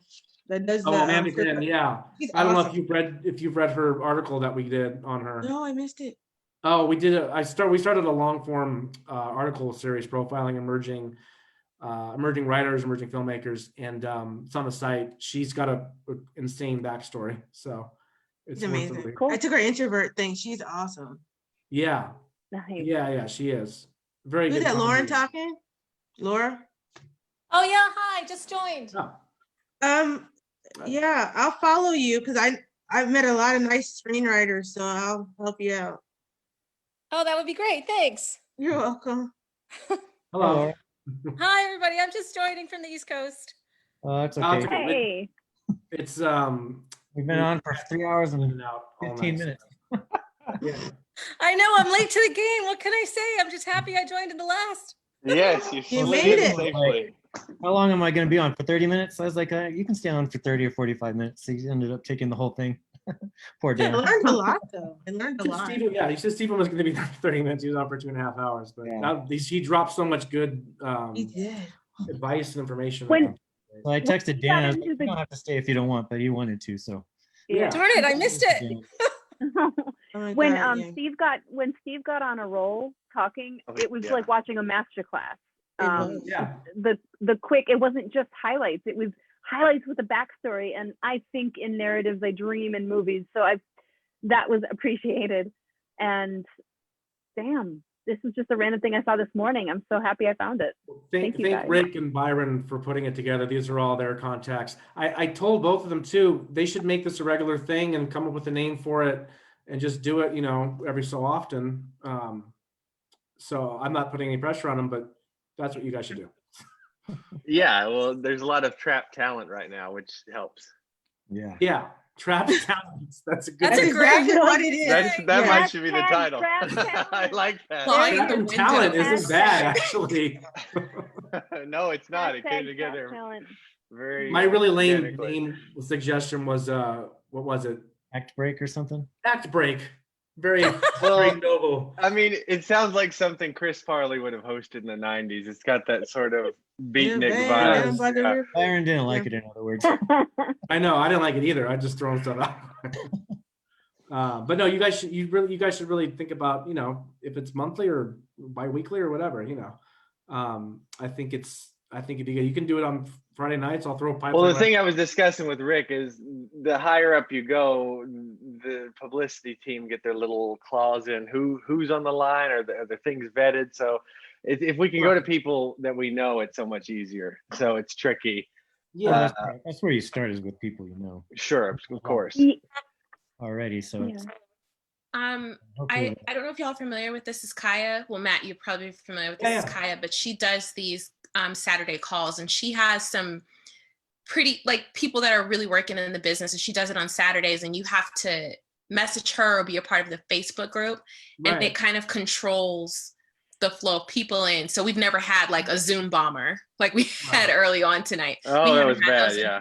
We haven't had those in hers because she kind of controlled the flow. And it could be just as simple as like everyone that attended, you start with the people that attended tonight and reach out to them first. And yeah, I think next time, because I tweeted out the link through the Script Pipeline account, and obviously that just attracted maniacs, a few of them anyway. I don't have host on this. Rick, could you mute everybody?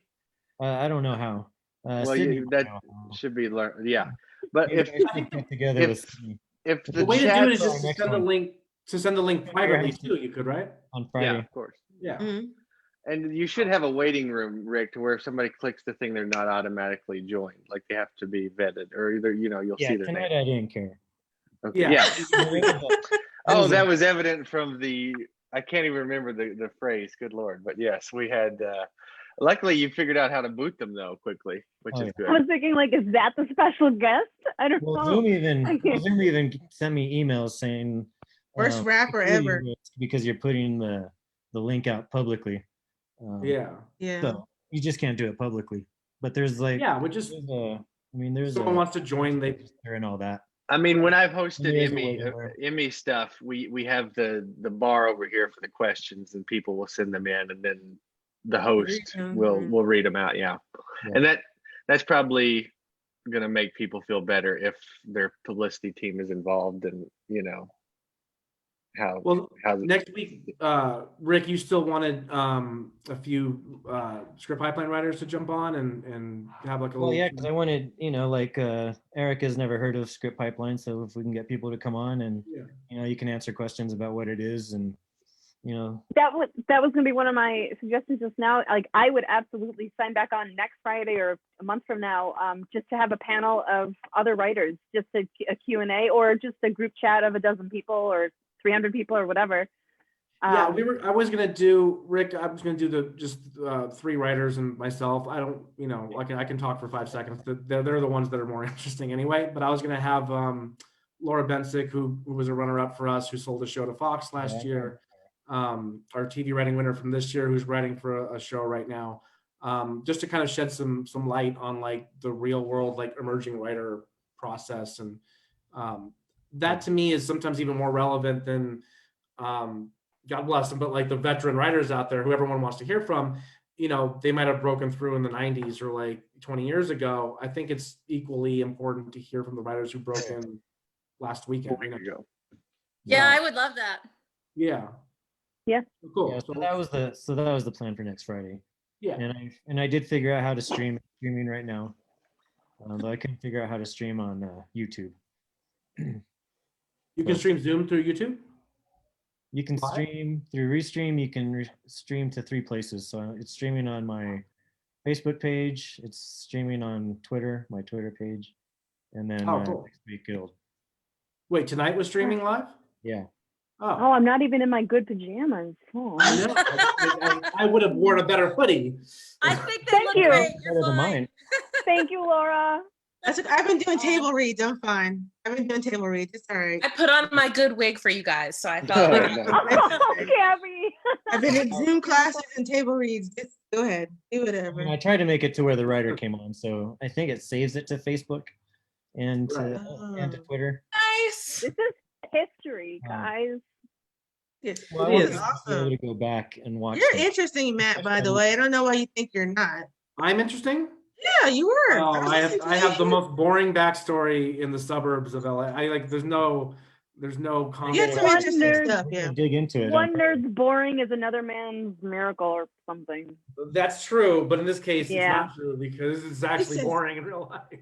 He says that. I'm like, no. I'm sorry. I beat you for most That's boring. exactly I'm what sorry. somebody with a secret past would say. Oh, well, except for that stint in the international CIA, there's no thing, but you know. What? You're not supposed to talk about that's been redacted. You can't know. The CIA, the CIA International. See, I don't even know what You I'm can't saying. even save that. No. I mean, at least the Fight Club. Come on. Quit while you're ahead. That's good. I'm gonna quit.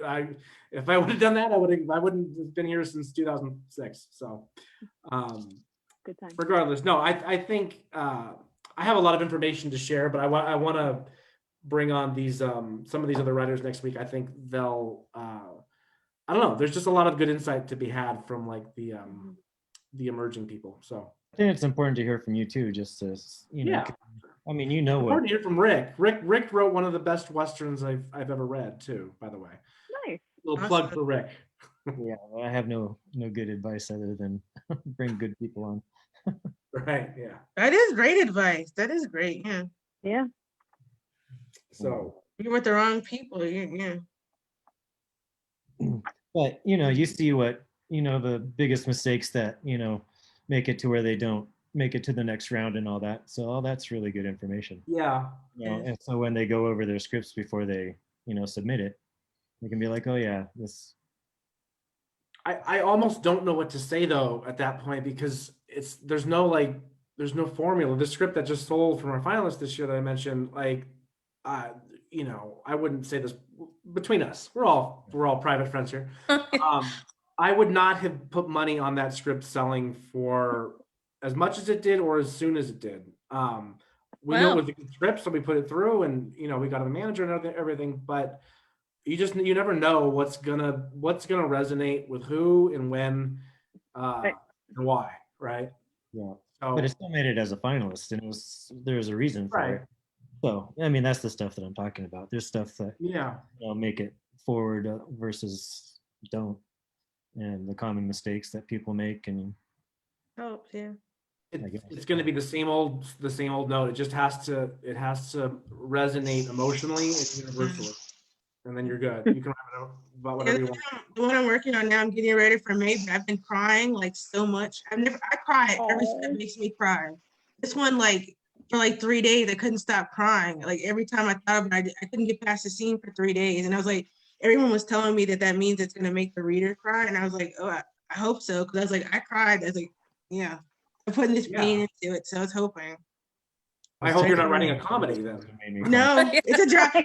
Yeah, I write dramas and character-driven dramas, and Right. Your name sounds familiar. Maybe it's just from Twitter, but I feel like we've read a script of yours at some point. Maybe I probably have, yeah. A long time ago, yeah. But you might have seen it because I've been doing table reads. I did like Bear Skull. I was using Bear Skull, and it was like for horror origins and stuff. So I've been doing stuff. So yeah.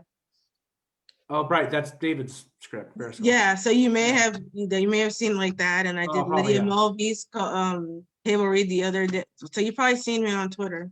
Yeah. I know Gabby is, of course, as I said before, the most famous person on Twitter. So am I following you? I should be. I feel bad. I should be following you. I am now. Yeah, I follow as many about the as I Wonder can Years and nonsense. You don't have to follow me. Do not believe the hype. I just be on Twitter being witty. That's it. That's all I do. I love that. That is why you need to be followed. I love That's why we follow you. Yes. Well, I'm Gabby Dabby Doo if you like a bit of wit in your day. I bet. What do you want to bet? I'm already following you though. Maybe. And we probably follow each other actually, if I think about it. That could 100% be the case. I just be following people. If I see like I've got, because it kept widening. It was like, first it was just Script Pipeline and Comment, and then it's just slowly widened as like every Friday it's someone, I'm like, we've got mutuals, it's fine. This will do. That's cool. Yeah, that's true. Yeah. Because the writing community is small, and the healthy writing community is small. There's a dark writing community. You go on Reddit, you'll find the dark writing community. What'd you say? Go on Reddit, you'll find the dark writing community.